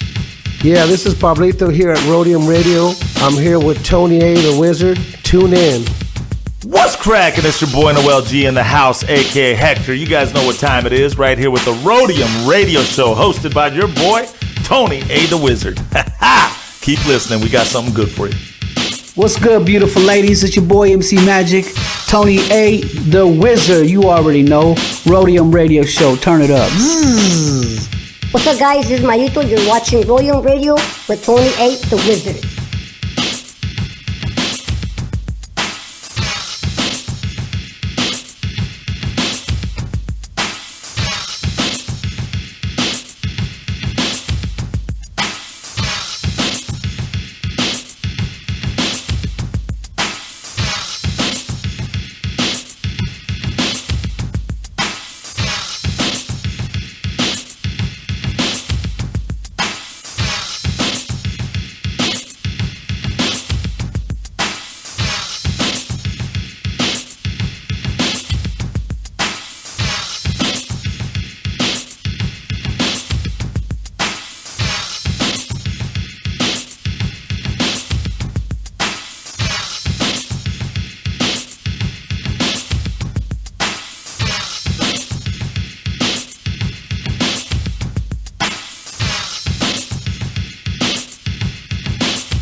Yo, call somebody, text somebody, slap the shit out of somebody. Let them know that Rodium Radio is live up in this biatch. Rodium Radio.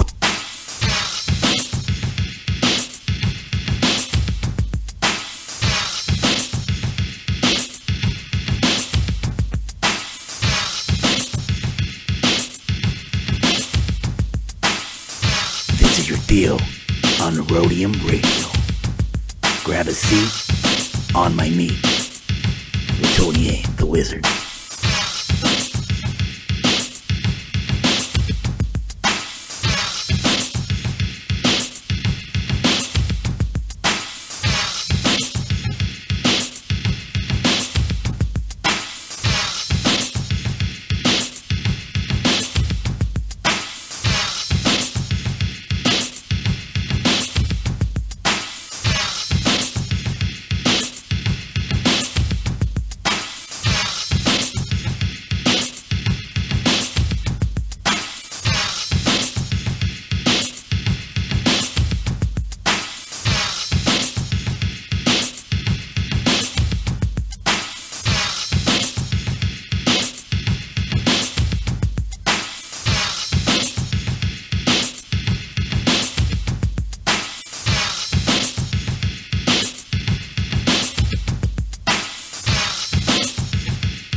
Cold tear shit up. Hey, yo, D, you got a level?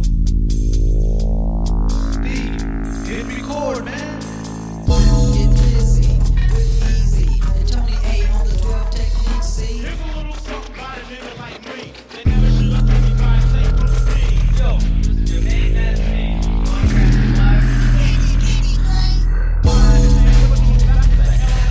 You don't like Tony A, well, fuck. I'm rocking shit out of the Rodium.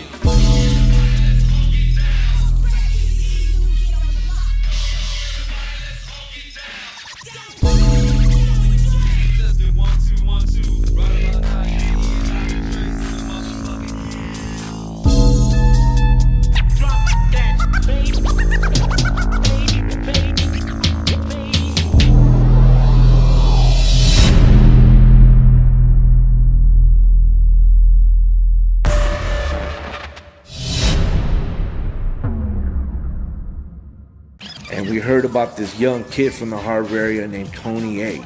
And he was a DJ, you know what I'm saying? He was going in with the big stars, you know what I'm saying? And he was like one of us going in and infiltrating inside of all these MCs, you know what I'm saying? A Rodium mixtape is just mixed of different types of music, no matter what genre it is. And like I said, it's like making your own musical movie.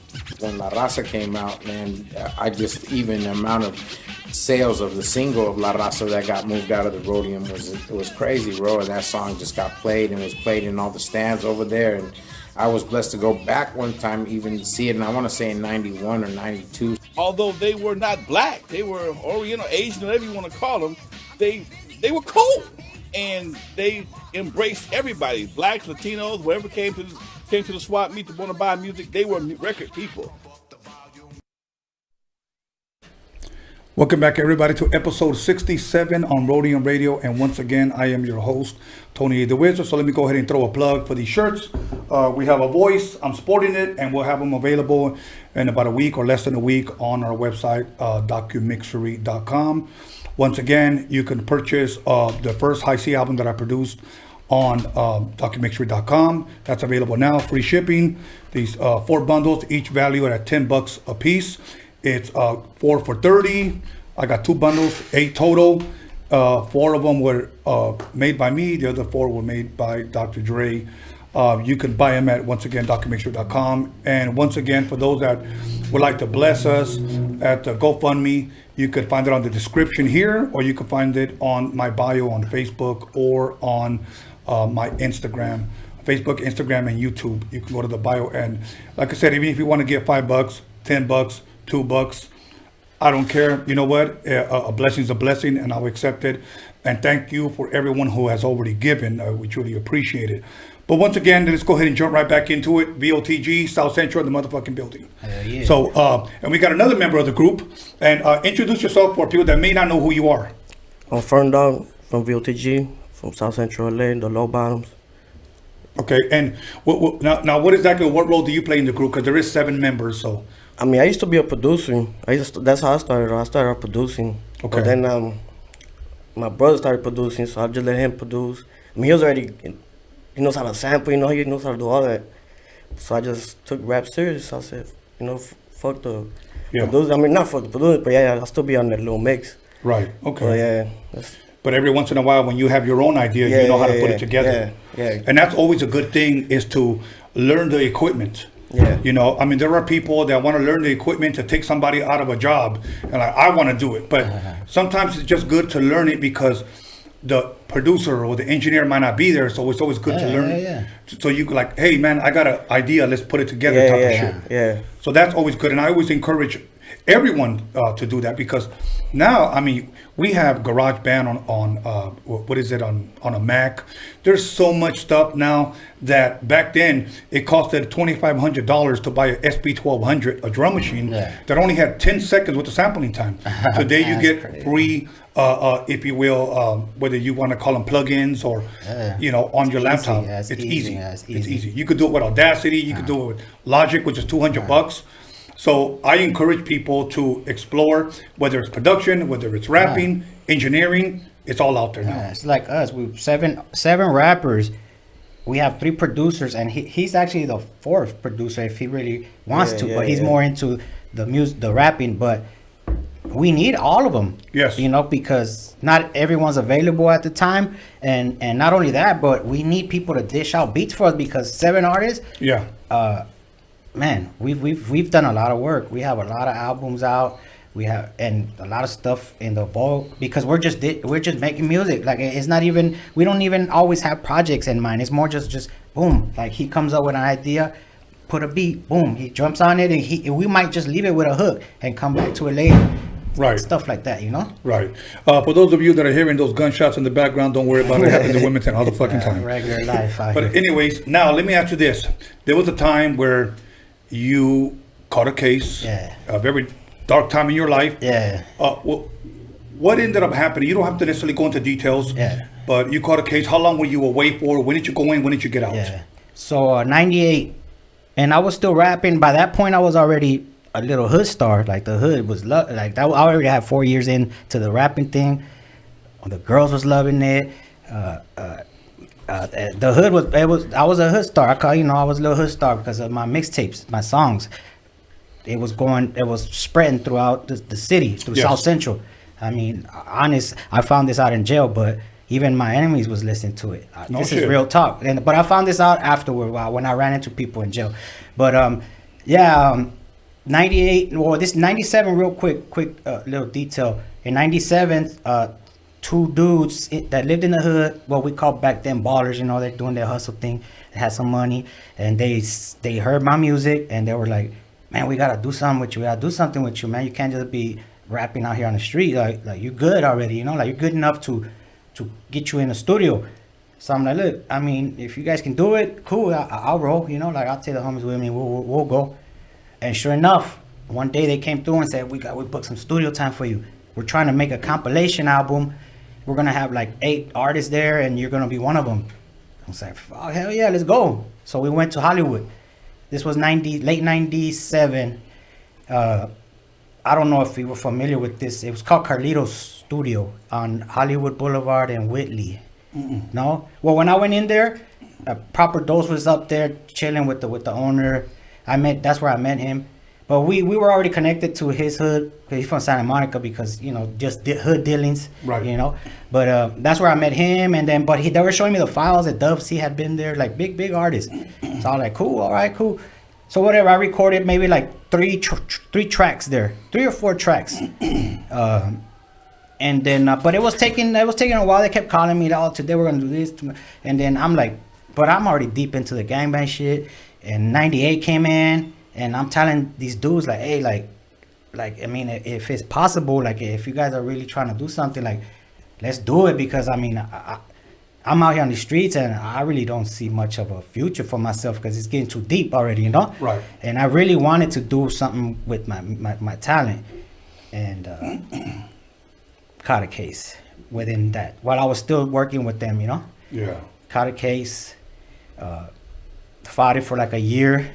End up getting a 19-year sentence to do 85%. End up doing 17 years. So while I'm in there, I'm not, you know, I'm like you said, it was a dark time. I was writer's block. I wasn't even tripping. You know, I ain't worried about music no more. Like, I'm about to do 17 years, you know, like, music is no good for me right now. But I still kept listening to music, you know, just like I would when I was a kid. Of course. And then a couple years into my term, I ran into a dude, right? Well, actually, I was within the first couple of years, I ran into dudes that were from the area. And they'd be like, "Oh, you little silent man! I used to have your cassette. I still have it in the house. This and that." So I'm like, "All right, cool, no big deal." They're from the area. I already knew that I was buzzing in the area. Yeah. But maybe a couple of years later, I went to another prison and I ran into another dude. He's like, hey, oh, little silent, yeah, oh, I got you, cause I used to bump your shit on the street. I'm like, where you from? He's like, I'm from so and so hood, but that hood is also in my area, right? So I'm like, oh, all right, that's another area thing. He's like, and then I asked him, okay, oh, you from the area? He's like, no, he says, I'm from Stockton.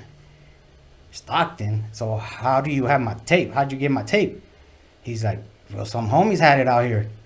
Like, really? Like, yeah, they bumping it over there. Like, you know, let me stop you there really quick. And the reason why I want to say this is because even though you were in jail, to hear that, it's a good feeling, man. Hell yeah. To know that your shit traveled. Yeah. I mean, when I've had people that tell me, I heard of you in Germany from the mixtapes.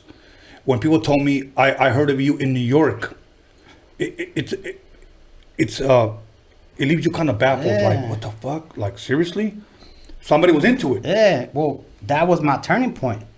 When he told me that, and he told me that, damn, the homies, they love it out here. And I got to tell you this part. I was gangbanging so hard in my music, because this is prior to me going through anything yet. I was still just thinking about the hood. And I would be disrespectful sometimes, you know, like, because that's the lifestyle I was living. But even him and other guys that I ran into that could have felt disrespected because I'm gangbanging on other hoods in my lyrics, they were like, you know what? I don't even listen to that. He's like, I'm bumping your shit. He said, my homies used to get mad at me because I bump your shit because your shit was hard. Like, it was hard. Right. I didn't even care that what you were saying. I was just bumping that shit. And then when I found I didn't even know my music was already catching word of mouth and being spread out through California, you know, and this is a cassette, mind you. The internet wasn't out. This is a cassette. Cassette, and then eventually my brothers kind of started printing some CDs just to kind of keep up with the times. But initially, anyone talks to you about Little Silent, they're talking about cassette. You know, they're talking about cassette. Okay. Yeah. So when the homie told me that's when I was like, fuck, like that's when it opened my eyes again. I was like, what if I just start writing and just stack, and maybe whenever, if I do get out, which I did have a date to get out, but you never know, shit happens. But I'm like, you know what? I'm just gonna look into my future, and what if I just collect a bunch of raps, and when I get out, I just fucking open the floodgates, you know? Like, how many years were you already in there before you got re-inspired to write again? That was in 2000. That was in 2002. So I went in there 98. Okay. 98. So that's what, like 4 years. 4 years. Okay. And then let me hold that thought. Let me ask you a question. What year were you born? 98. Okay, 98. Now, let me say this. Isn't it a beautiful thing that he was born when you went in? I got to see him when he was born because his dad is my compadre. Okay. Yeah. Now you're here promoting yourself, promoting V.O.T.G, and he's here. Yeah, and he's a part of what we're doing. That's a beautiful thing, it's crazy. Yeah, it's crazy. It's real crazy. Okay, so you started writing again. I started writing again, and plus at that prison, if you stuck a wire into your TV and kind of move it around, you can catch. Back then was MTV. Well, actually, first it was still, the box was still kind of floating. It was still kind of like, it was still, then it died, and then MTV2 came to that same channel. And so now I'm watching, I hadn't been watching videos in those 4 years. You know, like we didn't have no access to videos. But for some reason, someone told me, hey, that cell you're in, if you fucking run a wire, you can catch fucking MTV2. Like, yeah, I was like, oh, fuck it, let me try it. And it came on. Like, now I'm watching everything. Right. So that's fucking inspiring me even more, you know, like now I'm fucking sitting in my table just writing and writing. Yep. Okay. And all along you're hearing music change, music evolve, you know, it's changing. Now you get your release date. Yeah. You meet it. Okay. Now, if I can back up before your release date, when did the name V.O.T.G, how was that birthed? What gave you that, what inspired that? V.O.T.G, I guess when I first started writing again, I wasn't very conscious. I was still kind of like still touching on the streets as far as like I still was rugged with my lyrics. But as time went on, my lyrics started getting different because now I'm starting to get wiser, you know? Like I was still young in 2002, but then I started going into my 30s and all that.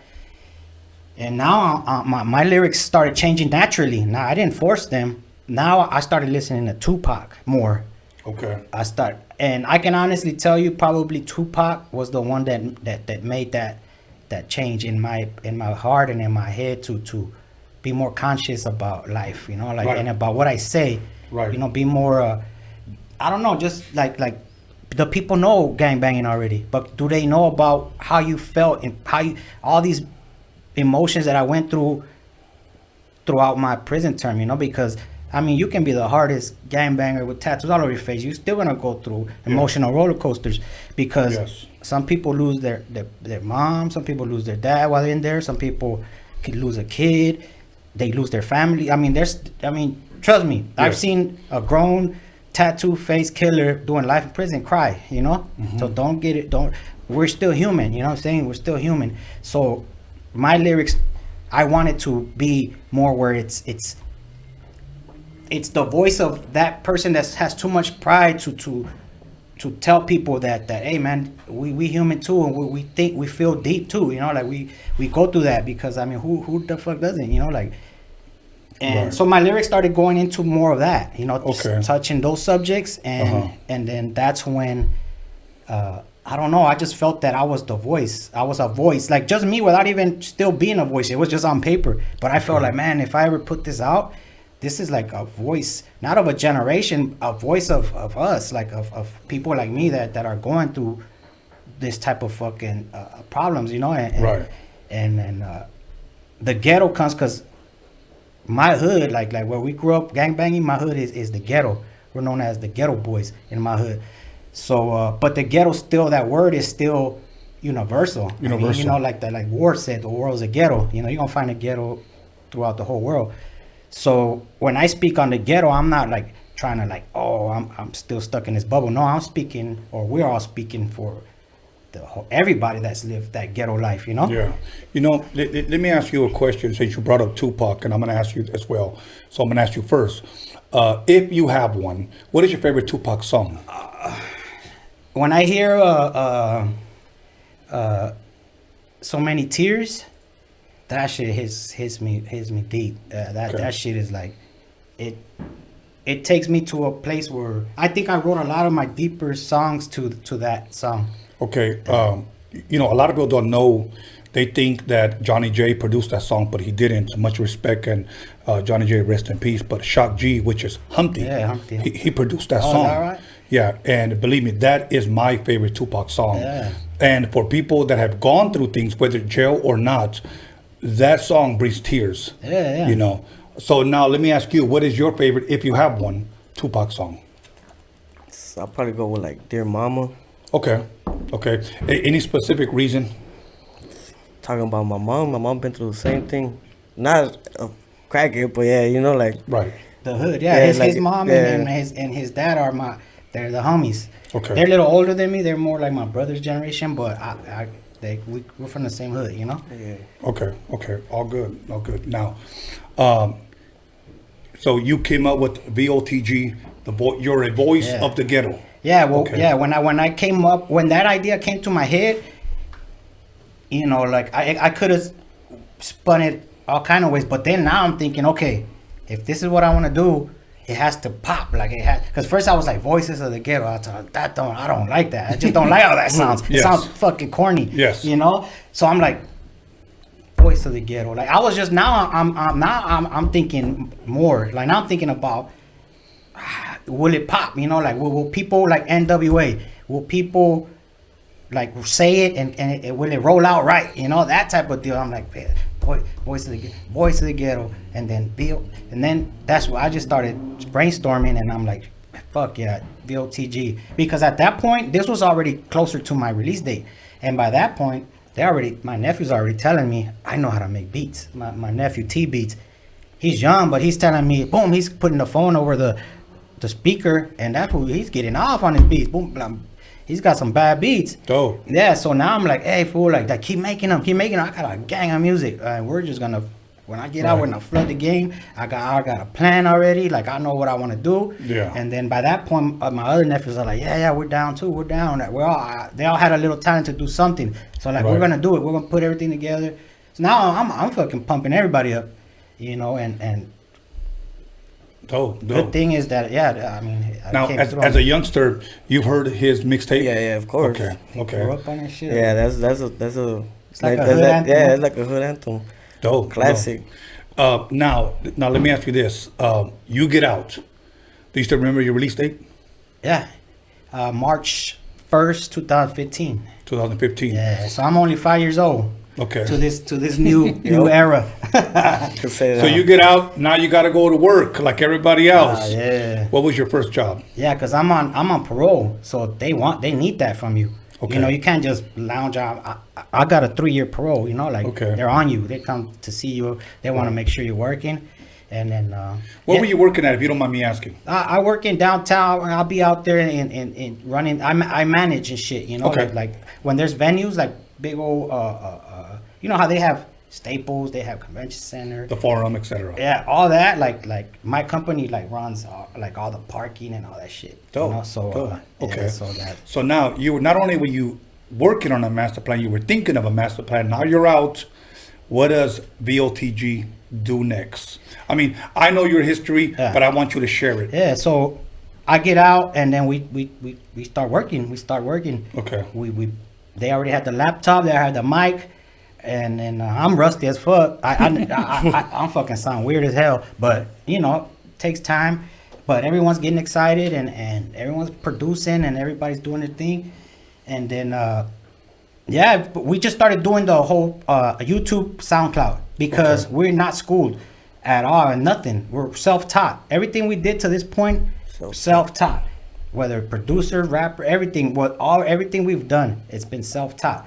So it took us years, but we were just trying to build a buzz off of SoundCloud and YouTube, and we were. Right. Because now people are like, oh shit, because before that, my brothers, while I was in jail, they opened a YouTube account and I started putting some of my music on there, so people are now reminiscing like, oh shit, I remember that. They remember who you are. Yeah, so now it's catching views, you know? Awesome, man. Yeah, so it's buzzing on YouTube, and so now we have that channel. It's still sitting there, even though it was dry for a little while. Then I got out and we started just flooding it, putting music. I would put a song here and there just so they can know like I'm back, you know, I'm back. Right. And then we'll start doing the V.O.T.G thing, and we started buzzing for a lot of years, a couple of years on YouTube and SoundCloud, and then but I really didn't know how to take that next step because no one was giving us game like how to put music on bigger platforms. So. You know, just here and there, people would just drop little seeds in my head, like, hey, you should do this now, you should do that now. Right. And shouts out to Spliff D TV.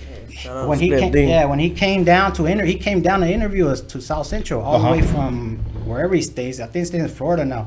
But he's originally from Texas. But he came and fucking interviewed us in South Central because he seen what we were doing on YouTube and all that. Yes. And he's the one that put in my head like, hey man, you guys aren't ready for the next level, man. Like all this YouTube, SoundCloud stuff, that's it. You know, like you guys go get paid, you know, get paid. And no lie, after that, a couple months later, I found out how to do the whole YouTube, Spotify and all that, and told these fools, hey, stop sampling. Yeah, stop sampling. Start making original shit because we're gonna start putting it. Yeah, take the next level. Yeah. And that was it. Now, how soon after did you start doing shows? The shows came until last year. Okay. 2019. I connected with some promoters, you know, Young Baka. Shout out Young Baka. Sela Hip Hop.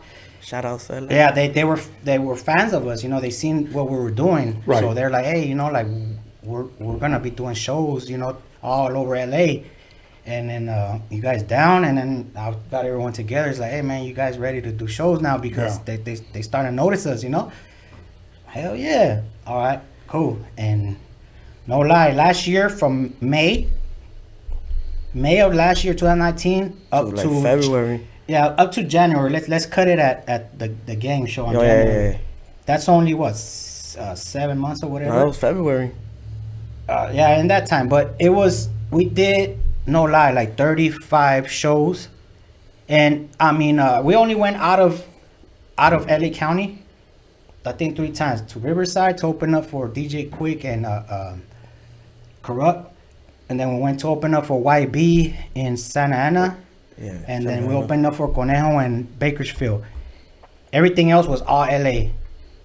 Echo Park, Reseda, Van Nuys, East LA, Silver Lake, Lincoln Heights. We were hitting all the cities. Now let me ask you this: how was the response when you were performing? Oh man, a lot of those people didn't know us. Yeah. Like we were going to hip hop shows. Okay. And we're like little signing group. I was a gangster rapper. V.O.T.G was just they didn't know us. Right. But put it to you like this: by the end of every show, everyone's like, "Damn!" Like, They went were digging off. that shit. Like that. What's your Instagram? What's this? How can I find you? Are y'all in the group? Yeah, let me see. We still pulling deep. We still pulling like 20. Are y'all in the group? Now, let me ask you this: you being out of jail, 5 years old, okay, taking the stage, for you, how was that?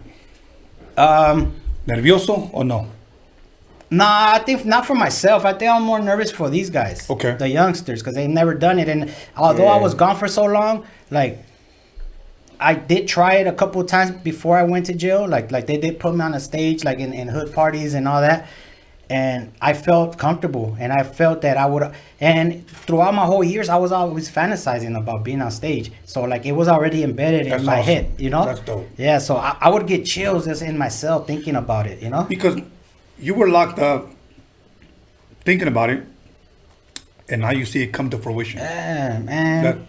When we opened up for the game right here at the Noble, right? That's our backyard. We're only like a mile from there. My hood. I lost homies. I've been shot. Been through hell and back, just blocks away from there, and to be on stage right there, and it was packed. You know, the game's gonna pack it out. Right. That's when I knew that. And the reception was right. That shit that they showed love, you know, like, man, that's when I knew that we're built for this, you know. Now let me ask you this: you grabbing the mic, you going up on stage, how did you feel? I mean, at first I used to be nervous. At first, like, shout out to Young Baka. That's where I learned how to be comfortable with the mic. So it's like he prepared us for that. Yeah, but I mean, the game. I was fucked up already, so it was just like, you know, like, fuck it, a song, I hear the song already, like, man, just started turning up. At that point, we were already comfortable. We were comfortable already. Okay, now let me ask you, did you ever forget any lyrics? Yeah, it's all the time. It's all the time. Never getting to miss that. But I'm gonna tell you why. A ver, dime. These things. These things, salud. Salud. It was these things. It really was. Even me, as a grown-ass man, drunk as fuck, forgetting my lyrics on stage. But maybe that's why mumble rap was invented. Yeah, exactly. So you can easy. Just put auto-tune that. That's it. Now with a good beat. Yeah. You know what's fuck? Okay. I don't know nobody planned this, or maybe it was fucking planned, but I'm not gonna get into conspiracy theories. But now, fucking 2020 comes. Everybody's expecting like music to fucking take off. And then here comes fucking COVID-19. Yeah. Cock blocked everything. Exactly. Well, let me tell you a story. Go ahead. It's not even a story. It's more like us, all these years, and me working, my brother doing his thing, and everyone pitching in. We built our own studio. Okay. In our fucking living room. The works, like, we have everything we need. Not like a fucking big ass studio, but we have what we need, you know, to create music. So come this COVID thing, 2 albums. Come this COVID thing, it honestly, all it did was give us more studio time. Yeah. It was boring us being there all day long, but when the boys show up though, we like, you know, we sip, the homie smoke, and we make music, and it's lovely. You know what I'm saying? It's boring in the beginning while we're waiting for everyone to get there, but this COVID thing, man, we're gonna release an album on Tuesday. We've probably released like 3 or 4 albums during these since the year started. Not all VOTG, two of them VOTG, and 2 others solo artists. And some mixtapes, videos. Like, we've been working. We've been working during this stuff. You know what's funny? 20 years from now, okay. How old are you right now? I'm 22. 22, okay. Even though you look 15. Yeah. Okay. 20 years from now, if I'm still around, probably, because I try to take good care of myself. I just got to slow down on this, okay? We're going to have COVID babies. Yeah. You know what I'm saying? COVID babies. I'm a COVID baby, homie. They're gonna start throwing the seat for COVID. Think about that. Okay. But you know, one thing about this whole COVID and what it exposed, at least for how I feel. You know, a lot of people claim to be independent, right? Mm-hmm. This was your test. Yes. Right? Yes. They took everything away from you. Okay, so where's your music? I thought you're independent. Why are you not making no music? Oh, well, it's because the studio's and this is closed and I cannot get this. But being independent means you can fucking, you have your own shit. You know, you have your own setup. You're independent. You don't need this to be open or that to be open. Yeah. You know what I'm saying? So it's like a true independent motherfucker, no matter what happens, you're gonna keep pushing. You don't need, you're obviously dependent on something. Yeah. You know, so you don't even have to leave your house to release something. Think about that. Dude, it's us. You don't do it. Yeah. We do everything from the house. You don't even have to leave your house to release something. I never would have thought I could have said that back then in the 80s. Oh. Okay. Now think about this. I'm gonna say something, and if you don't have to say the shoe fits, wear it. If the chancla fits, wear it. Okay, let me say this. Because really quick, I'm going to say this really quick. We ran out of time. But I'm going to keep ready? No, but we're going to keep going. Okay, so let me go ahead and stop time. All right, everybody. I know a bunch of so-called, veterans in the game. My record came out 30 years ago. I ain't got to worry about shit. I'm a legend. That are fucking broke right now. Oh, yeah. Because COVID-19 broke their motherfucking ass, okay? And guess what? Again, it's the chancla fits word. Dudes are trying to charge me for interviews. Oh, shit. I had them booked, several of them. And man, think you could give me $200? Then you give me, because, I ain't making no money. Broke ass motherfuckers. And let me tell you why I say this. There's a reason why I'm saying this. Because on social media, they act like fucking divas, like they're superstars, okay?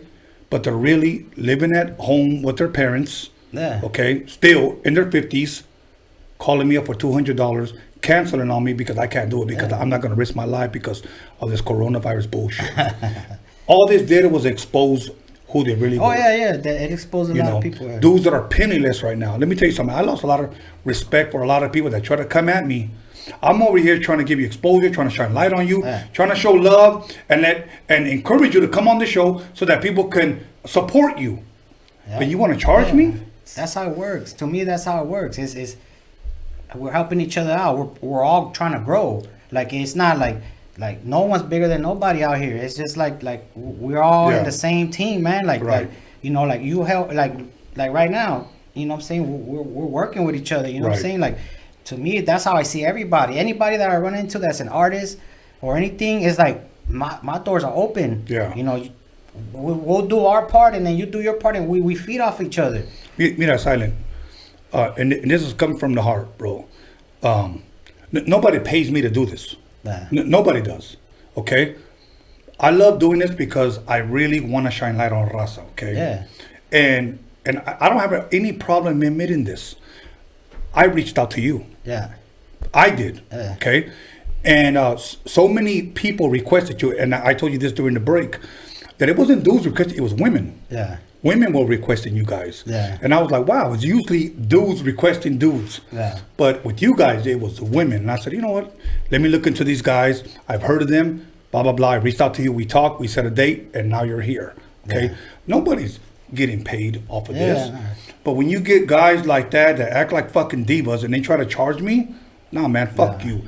And they need to be thankful that I don't say their fucking names. Okay? That's true, though. I mean, you know what I'm saying? We're not about exposing nobody like that, but at least know that that this is how it is, man. Like we're out here we're all trying to help each other out, and then like you get respect when you give respect, you know, and it's just like how you say, like women or whoever requested, it could have been kids, whatever. It's because they see the humbleness in us. We're not out here acting tough, or we've been through it, man.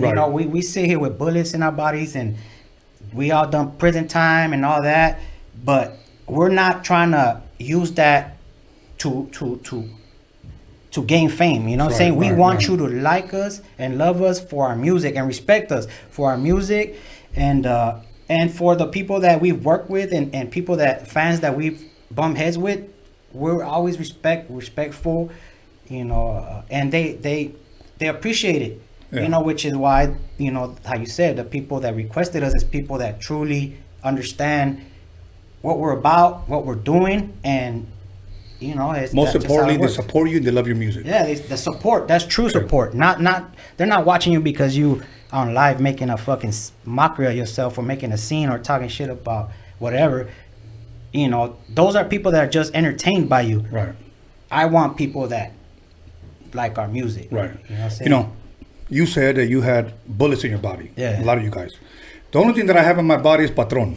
Okay. Now, with that being said, please continue your story because you have a video. Yeah. Okay. That won an award. Yeah. Now, you shot it to me. Yeah. You told me that.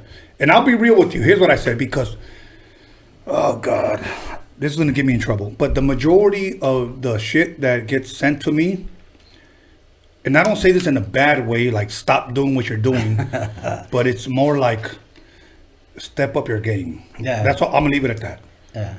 You send me a video, go, oh, yeah, we won an award. And I'll be real with you. Yeah. Usually when a Chicano sends me something, it's almost like, okay, I'm probably not going to like it. Yeah. Okay? I'm going to be real with you. Yeah. Is there talent out there? Absolutely. But the majority of the stuff that gets sent to me, it's like, dude, give it 2 more years, then release something. You know, develop your skills, if you will. Okay? Or your vision of how you want things to yes. to come out. You told me, check out my video. I said, all right. From the very beginning, the way that fucking drone fucking turned right there, you saw the cop car and everything, that got me. From the very first couple of seconds, because I always tell people, if your song does not get me in the first 30 seconds, next, yeah, pretty next. much, yeah. But your video got me, and I called up my boy John motherfucking ELKINS, and I said, John motherfucking ELKINS. yeah, I said, check out that video, and he goes, dope, dude, this shit is dope. Then you told me that it won an award. Yeah. Can you share or elaborate a little, not only on the who directed it, the name of the song, where can people see it? Yeah, that song came about. His brother, which he's my godson, because he's like 2 years older. Yeah, not 3 years older. 3. So before I went to jail, he was already born, and then I baptized him because his dad is my homie, you know. And then we were cool. So now he's my compadre from back then, and I was like 18 years old. Right. But and his dad is the older homie, but he feels I'm the homie, so I baptized his son. Okay. Well, that son that was 3 years old at the time when I got out, he's grown already. Yeah. He's a producer. Cool. And some couple years went by, and he showed me that beat for South Central State of Mind, that's the name of the song. Right away, I'm like, dude, I got something already written down for that I wrote in prison. Yeah. Right? And then he's like, all right, I'm gonna get whoever I can, whatever. When he brought me the track, he already had my nephew Lokes the P, which was here earlier, doing the hook and me and a verse, and you. Yeah, that was just us two. And these fools went out. Like, I guess the beat touched them too, because that was before me. Everyone already tells me, hey, your verse is, man, that shit is something. Well, obviously, because I've been through more than them, you know? Yes. But they came with their own story before I even jumped on it. But when they presented me the beat with them already on it, I was like, oh, that's a wrap. Close the door. I'm going to go get that verse from my fucking little manila envelope from prison. I already know where it is. I'll pull it out. It's been written many years, probably 10 years ago in prison. And I brought it, recorded it. Man, I remember Roof. He shed tears. My boy that made the beat. Yeah. Because he was like, wow, like I killed that shit. Yeah, he's like wow, like, and then we weren't doing that type of music yet. That was the first heartfelt type song that we've done at that point. You know, and I think that's where we turned that corner to really be more conscious too as a group. I knew I was conscious, but I was trying to fit in with the youngsters. Like I knew I had a conscious lyrics tucked in my manila envelopes, but I was just trying to I think for what they're doing, these are better. But then when I seen that they were down to do all that type of music, like let's do it. And so we put it on our first album. Our first album came out in September of 2018, which was that same year. The album is also titled South Central State of Mind. It's the title track. And then we're going to Timur Bootsin. He's a film director. Scar. How did you guys know him? Yeah, well, Scar from Cholos Try. He does like skits on he has the tattoos on his face. he's from our area. He's from a hood out there in our area, and he's already like buzzing and all that. He's doing his thing on YouTube and all that. And then, but he's a part of a short film that's on YouTube. That's probably at how now it's probably like at 15 million views. it hit. Right. He's a part of that, but he hit me up. He hit me up and he's like, hey, you know, I fuck with your music. You know, I'm from the area and I've been listening to you guys. I have this short film that's gonna be dropping on YouTube, and we're doing a premiere in downtown on one of the theaters over there. Like, cool. He's like, you guys can come through, and if while you're there, you can network. There's gonna be people there. Like, cool. Right. He's like, you're invited. So he was pretty much a fan. He was a fan of our music. Okay. Yeah, and he's an actor. You know, he's an actor. You know, one of the the cholo actors that be in the movies and shit. You know, now Probably you know how named Hector. Yeah, one of those. You know that they now that the homies they can get roles anywhere now because it's a thing now. You know, and so yeah, we went to the premiere. Yes. The film director, he was the film director was only 17 years old when he made that film. Yeah. So when we met him, he was probably 18 now. It was probably like a year later or so. Okay. So we walk in. He's at the door greeting everybody, and we met him. Oh, I'm Timur Bootsin. Boom, boom. We went right past. We're networking, talking to people, watched the movie. It was over. Well, not too long after, Scary, he mentioned that the film director was curious about us. Like, who are those guys? Because he's making movies of. The movie he made is homie movies, like a cholo movie, you know, like a storyline, but it's cholos involved. So he seen us, he recognized real, like he's like, oh, these guys are real cholos, you know, like right. We're not saying that actors are not real cholos, but they're working, and we're not like actors. We just showed up because we got invited. Right. And then so he was curious. You guys were studio gangsters. Yeah. he was just curious. What do they do? And the homie told him, well, they make music. Well, give me a link so I can check them out. And not too long after that, the film director hit me up. He's like, hey man, like, I've been listening to your music on SoundCloud, and it's been inspiring me to write. I've been writing script after script after script. He's like, your music is dope. Like, it's real life shit. Yes. So I was like, all right, cool, man. Like we're gonna be dropping new shit. And then I tell him, when we dropped the South Central State of Mind, I shot them a link. I told him, check out our new album. Yes. Dope. Cool. Next thing you know, not too long, because he's quick. He hit me back up. He said, South Central State of Mind. Blew me away. He's like, we need to do something with that song. Like in his mind and his director mind, he's like, that song, we should not lose it in the shuffle, man. Right. We need to do something with that song. And yep, he Go ahead, brother. Mira. Go ahead, brother. He says, I'll sign up to direct your video. Is that what he said? Yep. I want to direct your video for that song. Okay. And then like, hell yeah, I'm down, because I seen his film, short film. What year did you guys film that? 2019. Late 2000. No, it came out in 2019. Late 2018. Yeah. The video came out last year, 2019. Well, it did come out 19. So late 2018. Okay. We did it all in one day, right in downtown LA. Rented out a warehouse. He came with the idea. We were working with each other. That's why he calls me like the co-producer of the video. Okay. Yeah, because he would tell me, hey, what do you think about this? I'll be like, yep. And then I'll be like, and we're working with each other. Okay. I honestly didn't see the bigger picture. I was just like, I mean, he's a film producer. He's got to come out looking good regardless. Right. So he had the vision. Yeah, he's the one that had the main vision. I was just trying to I was just kind of advising, you know? And then, yeah, we did it. We went out there. We started seeing that he wasn't playing about the big guns, you know? He brought a guy out that produced he did he directed the Always Into Something. Always Into He was a director, I guess. He said he helped direct that video. Yeah, he brought him out there. He's the one that did that shadow on it, like when we're sideways in the shadow. He told him to do that. some of the visuals there, it was him advising him about certain things that he knew in the music, because mind you, that the guy has a film director, not a music video director. Right. This is his first music video ever. So he brought that guy in, that's known for NWA video, and he helped him out and did a lot of the stuff ideas and stuff. So yeah, everyone put in their 2 cents, and next thing you know, he shot us the finished product. And I was like, what? Now hold on. Where did you guys view the finished product at? The studio. At the studio, yeah. Okay, so now you're watching it. Yeah. All you guys are there? No. They watched it first, and the other person would come, and the other person would come. We were just showing them, because we weren't all there at the same time. Okay, now when you saw it, here's what I'm going to ask you. Man. What was going through your mind?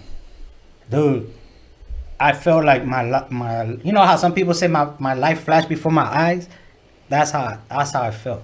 Without dying, though. Like being alive and well and enjoying life. Yes. You know? Okay, now let me say this, because I truly believe this, that 90% of the learning or whatever, or the teaching comes through the eyes. Yeah. Okay. What you see is pretty much what you're going to learn from, what you're going to remember, what you're going to end up doing. Okay. Yeah. That video right there, and I don't want to overhype it, but I want to give it its credit. Yeah. Okay. I loved it. I loved it because, and I'm going to tell you why. Didn't have any girls twerking on there. Nah. Okay. Like today. Trying to entertain everybody. Yeah. Four things that videos have today that I think to me are bullshit. Okay. It's they have a red cup. They're rapping to the whole fucking song. Yeah. Might be empty too. Okay, yeah, might be empty. Number 2, blowing smoke at the fucking camera. Okay. 3, having a raggedy ass girl twerking in slow motion. Okay. Stretch marks. Yeah. Her ass, she's clapping. You see that shit fucking everywhere, bro. Yeah. Okay. And then a Lolo. It's typical, yeah. And it's like, okay, next. Your shit was classy, bro. We were sober that day. He didn't like. You guys not gonna drink. You guys not gonna flow. You guys. There's water and peace over there. It's class. Okay. Now you're working with professionals, man. Right. Like we're not playing no games. Like there's money involved. There, like this is not your average. Let's just chill all day and drink, and then whatever footage comes out. Yeah. Comes out. No, your average guy shooting a video on his lunch break with his cell phone. Okay, because that's what you see today. Yeah. And I'm fucking sick and tired of these dudes sending me videos of a girl twerking, red cup, weed, and a Lolo. Stop. Honestly, like fucking stop. And that's what, sad to say, that's what Chicano rap videos are today. Yeah. Those 4 elements. It's like we have the hip hop elements, and then we got the fucking Chicano, bullshit. And then conscious. It's like, because I'm gonna tell you, like our video. It's there's no footage from YouTube. It's all, if you see someone getting jumped, it's the homies jumping a homie into the hood. If you see a lady there, that's my mom. If you see pain in her face, that's real pain. If you see whatever you see in that video, if you see someone carrying a casket, that's my homie or my homegirl in there. Now, that type of deal. Now, let me tell you the way in the 80s and 90s people used to think. When they would hear a song, can I sell it? Can I hear it on the radio? Okay. Then they would say, can I sell it as the visual? Yeah. And that song right there was dope as visual, bro. And that's what's missing today from this genre that we call Chicano rap. Yeah. And I'm going to tell you one thing too. Like a lot of times, like other artists, they will not give you your due because, like at the end of the day, it's a competition game too. But when that video dropped, like everybody came through and said, "Hey man, that shit was dope." Everybody, even people that might have never commented on anything that we have, they were like, "That's dope." Like, couldn't nobody hate on that because it's dope? You couldn't. Yeah, couldn't. Now, I say that to say this because we released a documentary. I don't know shit about directing, but all I know is stand right there. My boy John's gonna shoot you. My boy DG is gonna take a picture of you. Yeah. Walk this way as my boy follows you with his camera. I didn't know shit, but I know what I wanted to see because I love movies. I used to own a video store when I was a teenager. Okay, Mario and Tony A video right here off of Avalon in the 80s. Right out of high school, I owned a video store. I knew how to run the fucking business. I may look dumb, but I'm not fucking dumb. Okay, but now let me say this. So I'm used to visuals. I've been watching bullshit since I've been a kid. Okay, I've been horrified from The Exorcist to Fright Night to Halloween to whatever. I know what I want to see. That's why one of my goals is to film a horror movie with blacks and Mexicans. Yeah. Honestly, with blacks and Mexicans. But a real horror movie or comedy mixed in? No. A real horror movie. Now, it will have a dash of humor in it. Yeah, because you have a good sense of humor. So, I want to be, say, stand there with a modelo on my hand. So, But anyway, but there's not going to be no twerking, no sex scenes or whatever. It's going to be straight, scary shit. Because you know what? There is no scary movies anymore. How I used to feel as a kid, I used to cover my face watching The Exorcist, and I can still see that bitch through my hand. Right. That's a scary movie. That's a fucking scary movie. Have you ever? That doesn't happen anymore. No. I remember my daughter, who's 25 now, she used to watch scary movies like this. Dad, is it over? And I was like, yeah, it's over. She goes, I know you're lying. So I get it. But I want to bring old school horror back to the big screen. Now, I didn't say horror, but horror. To the big screen. But anyways, other than that, man, so that video drops. Did you guys drop anything else after that? Now, 2020, because that was 2008, late 2018, what you said. Well, we filmed it late 2018, and then we dropped it in early 2019. Around January. Yeah, and real quick, I don't know if we have time, but we haven't spoke. Keep going, bro. I'm the head. Okay, yeah, that's what I'm talking about. That's independent. Yes. That's being independent. Yes. Ain't nobody gonna tell you nothing. Yeah. So we dropped it, and then mind you, the guy's a film director, so he has to keep his resume up. So he has to, fucking put that film into film festivals and whatever else film directors do. So he ran it through the film festival circuit. And right away, we started getting selections for best music video in India, best music video in Texas, best music. Every month, we were getting a selection, not a nomination. A selection meaning you're part of this, however many videos that we're gonna look at and see who's eligible for nomination as top 4 or whatever. Now let me ask you this: being the Chicano from South Central, from the motherfucking hood, growing up in a Mexican family. How did that make you feel? Oh man, when I would start showing these guys because even the film director was so excited. He's a youngster. He's 19 years old. So he's like, wow, look what we're doing. Like, fuck, and I couldn't wait to show all the guys. Like, look, fool, like our videos actually being noticed by the film industry. Like this is not even, this is beyond music already. This is like people with visuals, like they're seeing to them it's like a mini movie. Thank you. Like a mini movie to them, and it's something that it's not put out there anymore. Like who else does that now? Like you said, now it's just Lolos and all that. So Lolos and Nalgas. Yeah, and there's not even actual films that are touching on that subject. Let me say, if you have to put a girl twerking, I'm not against girls twerking because I love nalgas. No. Okay, I love fat nalgas. Okay, here's my thing: if you have to put that takes away from the artist. You want guys to tune in just to focus on that piece of shit because your song's probably no fucking good. Yeah, well, they end up chopping it and putting that as a thumbnail because it's a click. What do they call it? Clickbait. Okay. So I mean, it's all about the numbers, but this is one of the things I could tell any artist coming up. It's not about how many people are watching; it's about who's watching. In art, for us, obviously the film industry is watching that video. I'm gonna tell you like this: all these guys are so happy to have a million views on their video with nothing coming out of it. Our South Central State of Mind only has 70,000, and we have an award for that shit. So think about it. So you guys won an award. Yep. Eventually, we were getting selected. All right, cool. It looks good because we can add that to our little emblem. Emblem and say we got selected, which is a big deal in itself because these are international fucking film festivals. It's not LA Film Festival or OC Film Festival. This is fucking worldwide. So for us to just be selected, you know how many videos maybe got fucking put in there? How much big budget videos? So to me, I was fine with being selected. I'm like, man, that tells me that we did something good there. Yeah. But come towards the middle of the year, hey, good news. You guys won Best Music Video Award. International fucking Film Festival. Yeah. We seen who we went up against. Yeah. Big budget ass Lady Gaga type fucking videos. But it wasn't even about the budget. It wasn't even about the quality. It was about the fucking story and the visuals behind the story. Yeah. That matched. Yeah.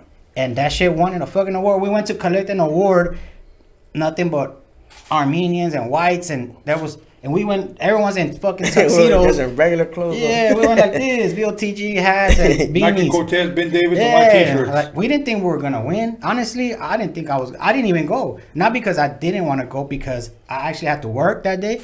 Right. And I was like, you know what? I told the youngsters, like, go get that experience, man. You know, like, go over there and just get the experience, and because it's a once in a lifetime thing. Right. Dude, we fucking won. The fuck. Well, let me say this. On behalf of Rodium Radio, congratulations. I appreciate it, man. And everybody tune in. South Central State of Mind is the name of the song. Yeah, that's the name of the Go song. check it out. On Dope YouTube. video. And the reason why I hype it up is this. Because today people film videos with their fucking cell phone on their lunch break. At least that's what it seems like. They'll go anywhere and fucking just film bullshit. They'll get a crackhead to twerk, and they'll get a fucking old ass fucking Hennessy bottle, fill it up with coffee because they can't afford real Hennessy, and they'll shoot a fucking video, you know. But this was the real video, and to me, the reason why I enjoyed it, because it's a throwback when videos were actually done professionally. Yeah. So you know what? I applaud you guys for that. Appreciate it, man. But now, let me answer this question while I pour myself another drink. Okay. Oh, you drank yours already? I still got mine. Yeah, I drank my shit. You too? So yeah, let's go. They passed them Okay. around. I'm not gonna drink it all You the way. you guys toast on me because look, I'm about to kill this fucking bottle and you guys are still babysitting. Nah, look, it's Okay. gone. Okay, cool. Put your cup over here because I'm gonna pour you one more. Because I that- want you to go home and pedo. I got that grown man. Okay. I don't know if you fucking, gotta work tomorrow. system. Nah, man. But, okay. Anyway, check it out. I need to ask you a question. Yeah. Talk to me about how you met him. When was your last conversation and what happened to Blackie Fontana? Blackie? Yeah, that's the boy, man. And I'm glad you brought him up because he is a big part of what we're doing now. And so let me begin with this. Blackie Fontana was doing his thing. Yeah. You know, when we used to be in the studio watching YouTube, and he'd be up and down. He had a tour bus. He was doing his thing. He was doing videos, nice videos, you know. He had some good music. Had the Hood Life already. That's a great song. So we were watching his movement. We're like, hey man, this fool's really pushing. Like he's really trying to do something. Like we were, you know, even though we didn't have the means he had, he was already a little bit more advanced in the game because, you know, he had already been with he'd been hanging out with different labels and all that. So he picked up on game. And us, we didn't. You know, I'm learning from what I see. And I'm seeing him doing his thing. And I'm like, cool. And then, you know, fast forward, not too fast, but the homies, you know, they work together. Like when they go out and work, they work together. And they were working with Travi from 13 Boys, Brownside. Okay. Yes, and they were already in talks with Blackie. Okay. They were already trying to come together and do something amongst themselves. Blackie didn't know who we were, but Travi did, you know. Right. And he was like, "Hey, yeah, come through, you know, cause Travi's hood is right next to ours, right? You know, and so is Conejo. Shout out to Conejo. That's the boy right there too. Yeah. So we share like a 2-mile radius, you know. So we know about each other, and then yeah. So Blackie was coming down to fuck with Brownside and 13 Boys. And then Travi threw it in his ear. Hey, I know some dudes out here too from the area, V.O.T.G. They're out there doing their thing too, trying to come up. So we can all get together, you know? And sure enough, he was like, yeah, hell yeah, let's get together, you know? Yeah. Like, because I'm going out there. Blackie was, I'm going out there, and I mean, whatever y'all want to do, I'm down. Because Blackie was a down motherfucker. Okay. Down for whatever. Who introduced you guys to Blackie? Travi. Okay. Travi from 13 Boys, yeah. Okay. So he's the guy that formally introduced you Yeah, guys. yeah. Just to get that straight to the public. Yeah, for sure. Yeah, yeah. Travi, the homie Travi from 13 Boys. Shout out. And they were, shout out to Travi and Lil Danger. Toker, rest in peace, everybody. You know, we, all due respect. And they were doing their thing. They was buzzing at that time. What year did you meet him? Who was that? Blackie? That was 2017. The year he died. He invited us to the show that year too. Okay. Yeah, so he came through, posted up in the hood. We were all there. He started shooting. He was like, let's just start filming. Let's do a video. Let's do this. He was excited because he seen support from the homies because we were deep. Like it was in my homies showed up. The 13 Boys showed up, and we was right there chilling, sipping on the corner. And this South Central. It's active. That's day one, huh? Yeah, but for some, he was loving the vibe. Blackie was with it, man. Now, for people that may not know, where was Little Blackie from as far as like what city did he live in? Blackie was, his artist name is Blackie Fontana, and that's where he was from. He's Fontana, Southside Fontana. Okay. Yeah, so he added that to his name, just because before he had different names. He had Blackie and then Big Sonny Black, Black, Big Blacks, but he ended up saying Blackie Fontana. That was written on his tour bus, all big, and then that day was when I met him. We all met him that day. Okay. And then he was only gonna be there for a little while. But he loved the vibe, and he's like, fuck it, I'm gonna post up. And we posted up, and I kept putting in his ear like, hey, I mean, look, fool, I'm down with you, and we're all down with you. I just want you to know, like, it's hot, and we beefing with enemies and all that. I mean, and we're right in the smack corner. So I just trying to tell him, like, if you want to chill, just understand that. I mean, anything can happen, but we're gonna be right here with you. Now let me ask you this: you remember meeting him? Yeah. Okay. And what was your, if you will, experience meeting him, or what was your memory of him? I mean, when I met him, he was cool. Like he came with respect. So that's when somebody gives you respect, you have to give it back. So that's exactly what he did. That's what when I experienced him. That's your memory of him. Yeah, that's my memory of him. Because the next day, that's when we were in the car wash too, and then he invited us to a show, and then that's when everything happened. I only met him twice. I only seen him twice. Yeah. Okay. Because it was quick. Yeah, it was like but it was instant chemistry. Where when he wanted to kick it, it wasn't it wasn't because of anything other than he felt comfortable around us, and he just wanted to chill with us, like the homies, like the homies chill. Even he said it. He said, I feel like because he's been in prison too. Yeah. So he's like, hey, fool, I feel like we're in the yard right now, like just chilling, where it's like I feel the tension, right? But I love it. Like I love it. I want to be out here. That's what he told me. Like I love it. You know what's funny, man? Because I think anybody that's been in the hood feels that tension. Yeah. And they feel at home. Yeah, they love they do. it. Yeah. Because even me at 52 years old, even though we put that life behind us, we can't deny that at one point we loved it. You know what I'm saying? We love that rush. Yeah, I mean, that rush. You're sitting there with your Nike Cortez, with your fucking Ben Davis, with your white tee, your hat, with your fucking tres flores in your fucking hair, and like, fuck it, Kylie. You know what I'm saying? That's just the way we thought. And sad to say, a lot of homies lost their lives just kicking down the fucking corner. Yeah, because of their pride. They're like, that's how I was. My pride, like, let's say even if the hood, there was no homies there, I just felt like, fuck that. I don't want the hood to be dead. I want to be at least the one to be out here and risking my life, Yeah. And then that's how, that's the vibe I felt from Blackie. Like, he felt like fuck that. I'm out here. Like he was fearless. That's one thing that you can use to describe him. Now, he came to your hood, chill with you guys. The chemistry was there. Yeah. Today we say the vibe. Yeah. Okay. Yeah.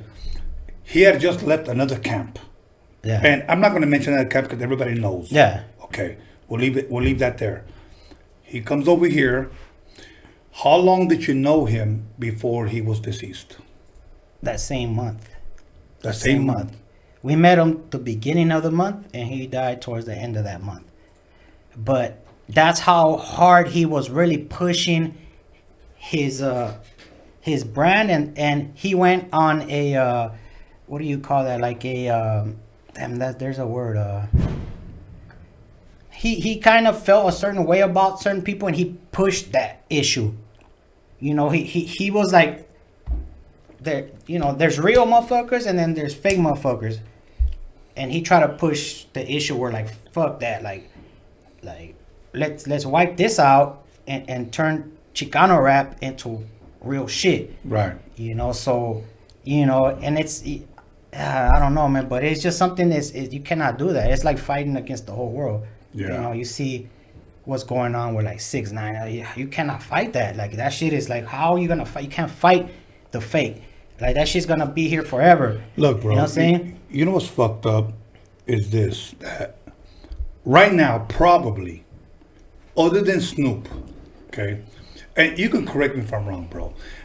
I don't care that I'm older than you, okay?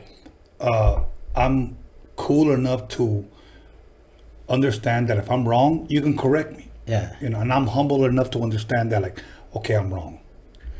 But other than Snoop, Tekashi is probably the most popular rapper out there. Okay. Y este cabrón is claiming to be Mexican. You know, East Coast Mexican. And now he's claiming it more because now his old hoods don't accept him. So now he's like, I know.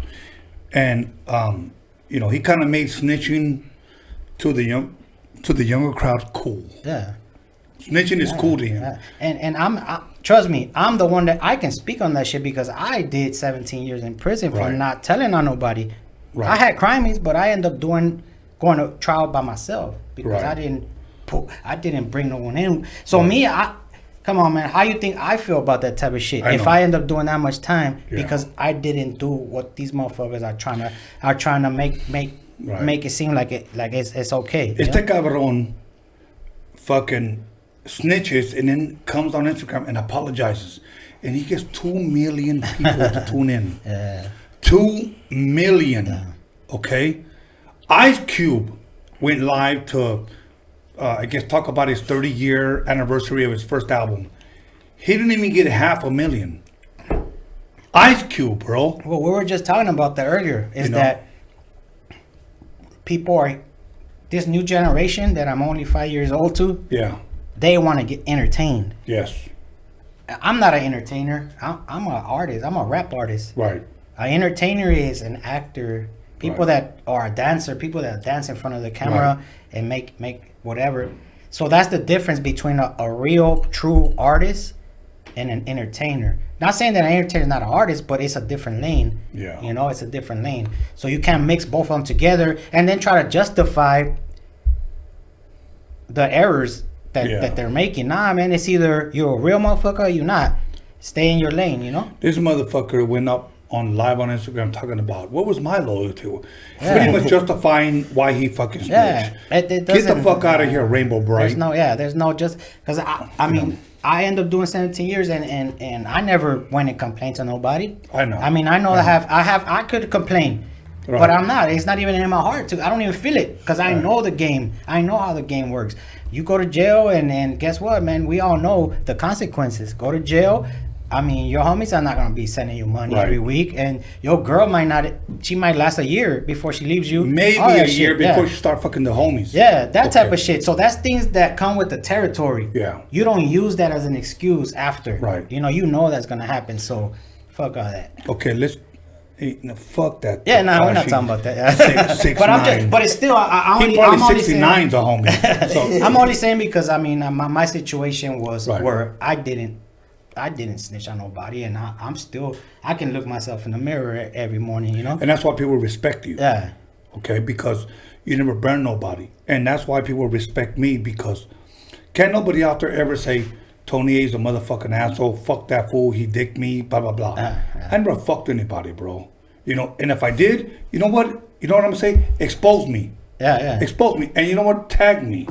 Okay? Yeah, but no, it's just, you know. It's all but bullshit. anyway, let's go back to Blackie. Yeah. May he rest in peace. But I want to say this.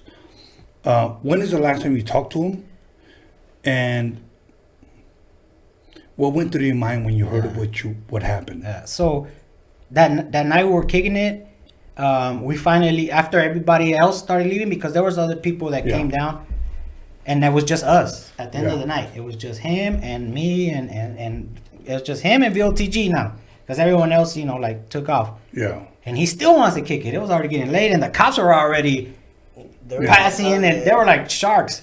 They were already pulling people over. They were not really actually fucking with the little setup we had there, because they seen the tour bus, and they were like, oh, maybe it's a real big artist, and we don't want no media attention. Whatever the cops were thinking, they weren't really fucking with us, but they were sharking through there. But whatever. And then that's when we got to talk to him finally at a one-on-one basis. He's like, hey, let me hear some of your shit. So we started playing it on the car. He's like, damn, that shit is dope. I started showing him some of the visuals. He's like, that shit is dope. That's the type of shit that I fuck with. That's real shit. He's like, I'm on some real shit. Yeah. He's like, check this out. He's like, I'm on tour right now. I'm all over the place. I got this bus, and I got a show coming in at the end of the month. He says, and I want you guys like to roll with me. You know, if you guys can roll with me on the bus, cool. If not, it's cool. But I told him, he's like, I want you guys on my show. Because every Halloween he did a show, a free show. Okay. Yeah, so he was like, I want you guys on my show. Mando, you guys are going to be on my show. I was like, cool. Hell yeah, we're down. And then we exchanged numbers. Finally, I had to tell him, hey, fool, like, the cops were like, oh, like they were just waiting, like they're just waiting for the right moment. And I told him, hey, for like, we gotta go, for like, I'm on parole, and the homies got straps and all this and that. He said, like, it's already. I think we were already burning our luck at that point. I was like, you know what, they're gonna come right now at any point. So he's like, cool, let's roll. So we left, and me and him kept in touch. And then we're building it to where, hey, the show was coming. And he was just making sure that we're on point with the show, and you know, because honestly it was our first show, right? Yeah, it was our first show ever. So, you know, I was like, damn, like I told him I never done a show, but we're down, whatever. And he was just making sure we were ready, keeping in touch, and then a week, right, maybe like 2-3 days before he passed away, he hit me up. He's like, I got studio time. He says, the fans, this is how he told me, he says, the fans are asking for it. They want V.O.T.G, Blackie Fontana. He says, and now I'm going to give the fans what they want. I got studio time. Let's go. Yeah. On Tuesday, he says, I got studio time. This was maybe on a Friday when he hit me up. And then I was like, hell yeah, let's go. Let's do it. That's what they want. That's what we're going to give them. And this was on a Friday. Saturday night, he's dead. I think he died on a Saturday night. How did you hear about it? The next day, because we were in touch that whole day. He was like, yeah, because I was telling him, shoot me the beat you want to do, and I was in touch with him. So he's like, here's the beat. I was like, man, that shit hard. It was on some DMX shit. That's what I told him. That's some DMX shit right there. Fuck it, like we haven't done nothing like that, but I'm with it. I like DMX shit. You know, his old school shit. Okay, now have you guys recorded yet? Nah, no. We were setting it up. He was telling me this was on a Friday, so he's telling me that Tuesday we're hitting the studio. Okay. But he ended up passing away that weekend. I don't know if it was Saturday or Sunday, but it was that weekend. ¿Quién te llamó? Who called you, bro, or told you? My nephew. How did you hear about it? Travi, I think Travi told him. Yeah, caught wind. But the word was already out, like on YouTube. Like people were already talking, and then people were hitting me up on my IG, like, "Oh, hey, is it true? Is it true?" Because it's all over the news. Because we weren't watching the news or whatever, but I guess it was on the news. They weren't saying it as his name, but they were just saying that something happened. People were putting 2 and 2 together, of the rumors and then what the news was saying, and then I guess the next day in my mind, I'm still, honestly, I swear to God, I was bumping his music while I was driving that next morning, because I'm trying to vibe him out. Right. So we can kind of connect, right. And then boom, my nephew, I don't know why we were talking, but he's like, hey, did you hear what happened? I was like, they killed Blackie. I was like, what the fuck? Like, what do you mean they killed Blackie? And then, no, hold on. Let me stop you there. When they say they killed Blackie, who were they referring to as they? At that time, I don't think nothing. I don't think it wasn't nothing out there like that. It was just like someone. I mean, because like I said earlier, like that fool he was active. You know what I'm saying? So it could have been anybody. In my mind, honestly, I thought it was like his enemies, whoever his hood don't get along with, you know? Okay. So it's like, whatever, you know, like, not whatever, but it's like, I'm thinking like, damn, that fool finally, like, they caught up to him because he had a big-ass tour bus with his name blasted all across it. So if he really had enemies, I mean, anyone can just shoot at it, you know, and catch him, you know? But, you know, like, yeah, man, and it was fucked up because he was the future at that time of Chicano rap. You know, like, honestly, anyone can tell you, whoever tells you different.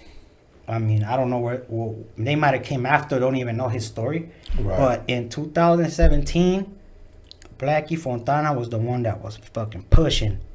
And he was representing Chicano rap. Like, you know, he was like, fuck that. Like, I'm trying to take it to the next level. Yeah. You know, so, but I want to shout out all Blackie Fontana's fans because when they seen that he was fucking with us, they gain a loyalty towards us too, because you know that he has a lot of loyal fans, man. You know that still show love to him, right? And his family too, they show love, and it's, you know, they knew that we were the last ones that were vibing with him, as far as music, you know, like we're trying to do music, we're trying to take it to the next level, and he had it, but you know, unfortunately, you know, that happened. Did any of you guys attend his funeral? Yeah, I didn't make it, but the homies went. Yeah. Okay. Now, I'm gonna say it. Okay. And these were the rumors. Okay. People were saying, "Hey, did you hear about Blackie Fontana, etc." All fingers point to high power, and that's where I'm gonna leave it. Whether it's true or not, I don't know. And to be honest with you, let me say this. Blackie Fontana, rest in peace. All the other shit, I don't give a fuck what people may say online, on social media. But that's what people were saying. Okay. We'll leave it at that. Yeah. Okay. Yeah, the way I'm going to leave it is Blackie Fontana was a good homie. Righteous, solid. Trying to push the Chicano rap. You know, he was a big part of what Chicano rap is now. Right. Now, I'm not talking about Chicano rap in the past. I'm talking about what Chicano rap is in these fucking late 2017, 16, when he was doing his thing, he was a huge part of it. Yeah. He was pressing, he was doing his thing. Unfortunately, you know, he met his demise, but man, rest in peace to him, man. Much love to him and his family and his fans. And we can leave it at that. Let me say this, because I'm reading the comments and people are saying, Tony, be careful what you're saying. Look, let me say this. I stay in Wilmington. I stay in the concrete jungle. And I'm going to tell you where I'm from. I'm from Wilmas, okay? If you ever want to come over here, you can come. Okay? I'm not calling anybody out, but I walk the streets every day by myself. If you're going to come, do not come with the homies. Do not come with the gun. Come by yourself. That's all I'm asking, bro. That's all I'm asking. And if you're going to test me with your fucking hands. Like a true Mexican. That's it. I mean, that's how it's supposed to be. That's the way it's fucking supposed to be. Don't try to tell me, be careful, Tony. Okay? Because let me tell you something. There's nothing that fucking pisses me off more than be careful, Tony. Let me tell you something. If you're the one who said that, meet me one-on-one. Don't be no fucking gun. Don't be no motherfucking homies. And I'm not even trying to act hard, bro. But that's just me. That's my personality. That's my character, bro. Yeah, I mean, that's what. But you know what? The comments and all that. I mean, like I was telling earlier, man. This is the party line. This is funny. This is all funny, you know. And I'm glad you're saying this. It's the party line, man. Whoever's from the '90s, whoever's from back in the days in the '90s, they know the party line. Crazy. I put it to you like this: in the party line, I'll be like, "What's up, girl?" Boom. Oh hell yeah! What's up? Let's hook up. Yeah. And then be like, "Give me your number so I can call you." They'll be like, 213-749 beep. They start hitting the number, so a hater, so you don't get to hear the last numbers. I was like, "What the fuck? Hey, do it again." Like it's just like it's the same shit, but you know, I pay no mind. Somebody said, "Who Tony addressing?" I'm addressing the dumb motherfucker who's leaving some dumbass fucking comments. Now, you know what? I never look at the live chat, but since we kind of went over, I just figured, let me look at the live chat. I don't look at it. I look at it through your other interviews, but it's funny to me. You know, I call it the party line. I think that's what you should call it from now on. No. Anyway, brother, now, at this time, really quick, wrapping it up. Yeah. We got about 2 or 3 minutes. What can people expect from VOTG? Where can they reach you? When are they going to see you? Because I know that, ¿cómo se llama? This COVID-19, blocked everything. What can they expect from you guys? So, the COVID-19, the only thing it blocked for us was our shows. We were fucking going strong on the shows. As soon as this shit is over, obviously we're going to hit the shows. Right now, we're just fucking... dropping a lot of music. Right now, we're just making music. They want to lock us down, just the way I told you in prison when they used to lock me down and I used to write. Guess what? They locked us down and we're fucking making music. We got an album coming out on Tuesday. It's called Pride Don't Die. It's a V.O.T.G album. Hard as fuck, 21 tracks. We don't do albums that are 10 tracks. We do 20. You know, come on, I have 7 artists. We better make a fucking Can we share the features or? Yeah, features out. Conejo's on there. Lottie the G. Hell yeah, Product Pistolas. Hell yeah, man. Yeah, man. It trust me, our followers know we always dropping shit. But people that don't know us, go ahead and type it in. VOTG, V.O.T.G on your favorite streaming platform. You're gonna see our work ethic. Right. Okay, cool. Hell yeah. Any shout outs you guys want to give? Shout outs. Let me start with you, brother. Yeah, you know what? I got some shout outs. Go ahead. Let me read it out because I don't want to. Let me give my boy DG a shout out. DG, can you give me another beer? Anybody want another beer? Yeah, I'll take another. Okay, 2 more beers, brother. Thank you. We kind of went over everybody, but let me say this to everybody that's listening. I stay in Wilmington on the east side, and let me say this. If you ever come here and think you're going to loot or think you're going to run shit, you probably won't leave here alive, so think twice. And let me tell you something. I know my boys from South Central feel the same way. Oh, yeah, you come to their hood and try to act fucking stupid, you probably won't leave there alive. So let me just say that. Be very, very careful when you fuck around with a Mexican neighborhood. Let me tell you this. Wilma's in the house, South Central in the house. Central, the Ghetto. Yes. Yeah, man. So, I mean, first and foremost, my family, they've been supporting us through thick and thin. Yeah. You already know our struggles and everything. Most of all the females. Yeah. Because they're the ones that really suffer. My mom, my sister, Ana Rosa. Who else we got right here, man? And the homies from the Ghetto boys, South Central LA. You already know, from LA to the DF. And everyone that's looked out for us from the beginning, as far as in our rap journey, because we have a rap journey, and there's a lot of people that looked out in one way or the other, and Conejo from Heartbeats, he's been looking out from the gate.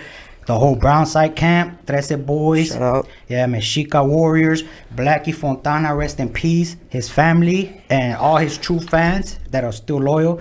Spliff DTV. Shout out my boy Spliff. Wicked Willie, iconradio.com. Wicked Willie. Big E Rock, Tres from Compton, Sucker Free from Lennox, Product Pistolas, Street Active, D-Boy Smooth, Lottie the G, OG Big Wicked, the Suerte Team, Shady Lokes, Bird the Producer, Sick One, Underground Chemist, King Drew, KP, Leo and Wailu, Scar from Cholos Try, Straight Jacket Live, Timur Bootson and his whole team, Young Baca and his whole team, The B-Side Show, Rabito, Shay Wiley, Out the House Productions, Sela Hip Hop, all Chicano rap blogs, promoters, and those that do the reaction videos, man. Shout out. And Tony A. Tony A, man. I mean, shit, man. Tony A, man. The legend. You don't even know, man. We was bumping your fucking production when I was a little kid. I wasn't even born yet. 1991. All good, my brother. Yeah. Finish that shot, homie. Yeah, let's do it. Hey, Perro, you got any shots? I mean, first I want to shout out my dad for putting me in this world, and then shout out my mom, shout out my brothers. Shout out the Hazers, y'all #1, and shout my boy Tony A. Shout out the homies in the back doing that shit. John motherfucking ELKINS. Shout out motherfucking else. Yeah, shout out the cameraman. Shout out my boy shit. 750, my boy DJ B, T Beats, Root Productions. Everybody out there just showing love, man. T Beats, Root Shout out everybody, Productions, man. my bro, Big B, Juan, Big Silent. You already know. Yeah. The whole crew, man. Shout out everybody, man. Too All many to good, name. my brother. All good. John motherfucking Elkins, go ahead and put me on this fucking camera right here. Let me go ahead and give a shout out to John. What is it you got on you? The pocket pussies. Okay, we got pocket pussies out. John motherfucking Elkins. Pocket pussies, different shapes and sizes. You can choose your own size and clit. Small, large, or extra large in clit. Okay. Hairy or hairless? A bald. 70s hair? Bald, or you could choose with different type of, hair you want, whether it be red, whether it be black, or whether it be brown, whatever. It's up to you. And once again, what the fuck? Ain't no bleach. John motherfucking Elkins has ain't no bleach. So if your culo is dark, now you can buy John motherfucking. All you gotta do is rub it in, and it'll turn pink. Is it burnt? Yeah, if it's burnt. Then you can also buy your scented wax. Okay, if you he stopped waxing. He used to wax males, chicolosos, but he stopped. But anyways, other than that, you can go to johnmotherfuckingelkins.com and you can download his nude pictures.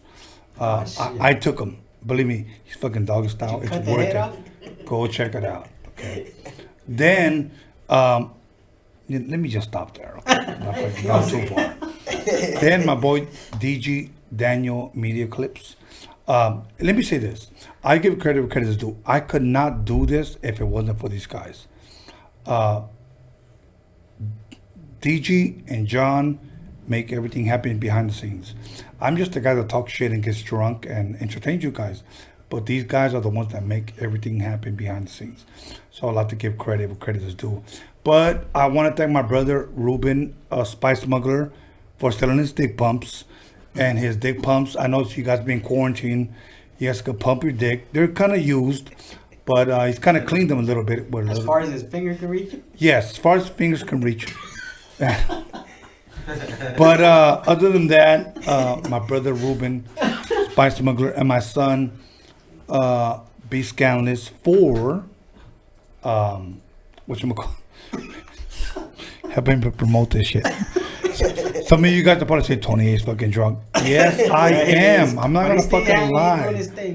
I'm not gonna fucking lie. Okay. Other than that, you guys stay tuned for Wednesday because we got an amazing two artists. Okay. I'm not gonna say who they are. Stay tuned. Okay, everybody. Today's Sunday, right? Yeah. Today's Sunday. Wednesday. Yeah. Double feature for Wednesday? No. Well, kind of, but two guys in one day. But anyways, much love, much respect to South Central, VOTG, the voice of the ghetto. You know what? Support them, love them, share them, comment on them. Much love, much respect. On all you guys hating, let me say this. Suck a midget's fat dick. A clown midget. A what? A clown midget. A clown midget. Yeah. Okay. Yeah. Yeah. Suck a fucking clown midget's fat dick. All right. We out of here. See you Wednesday.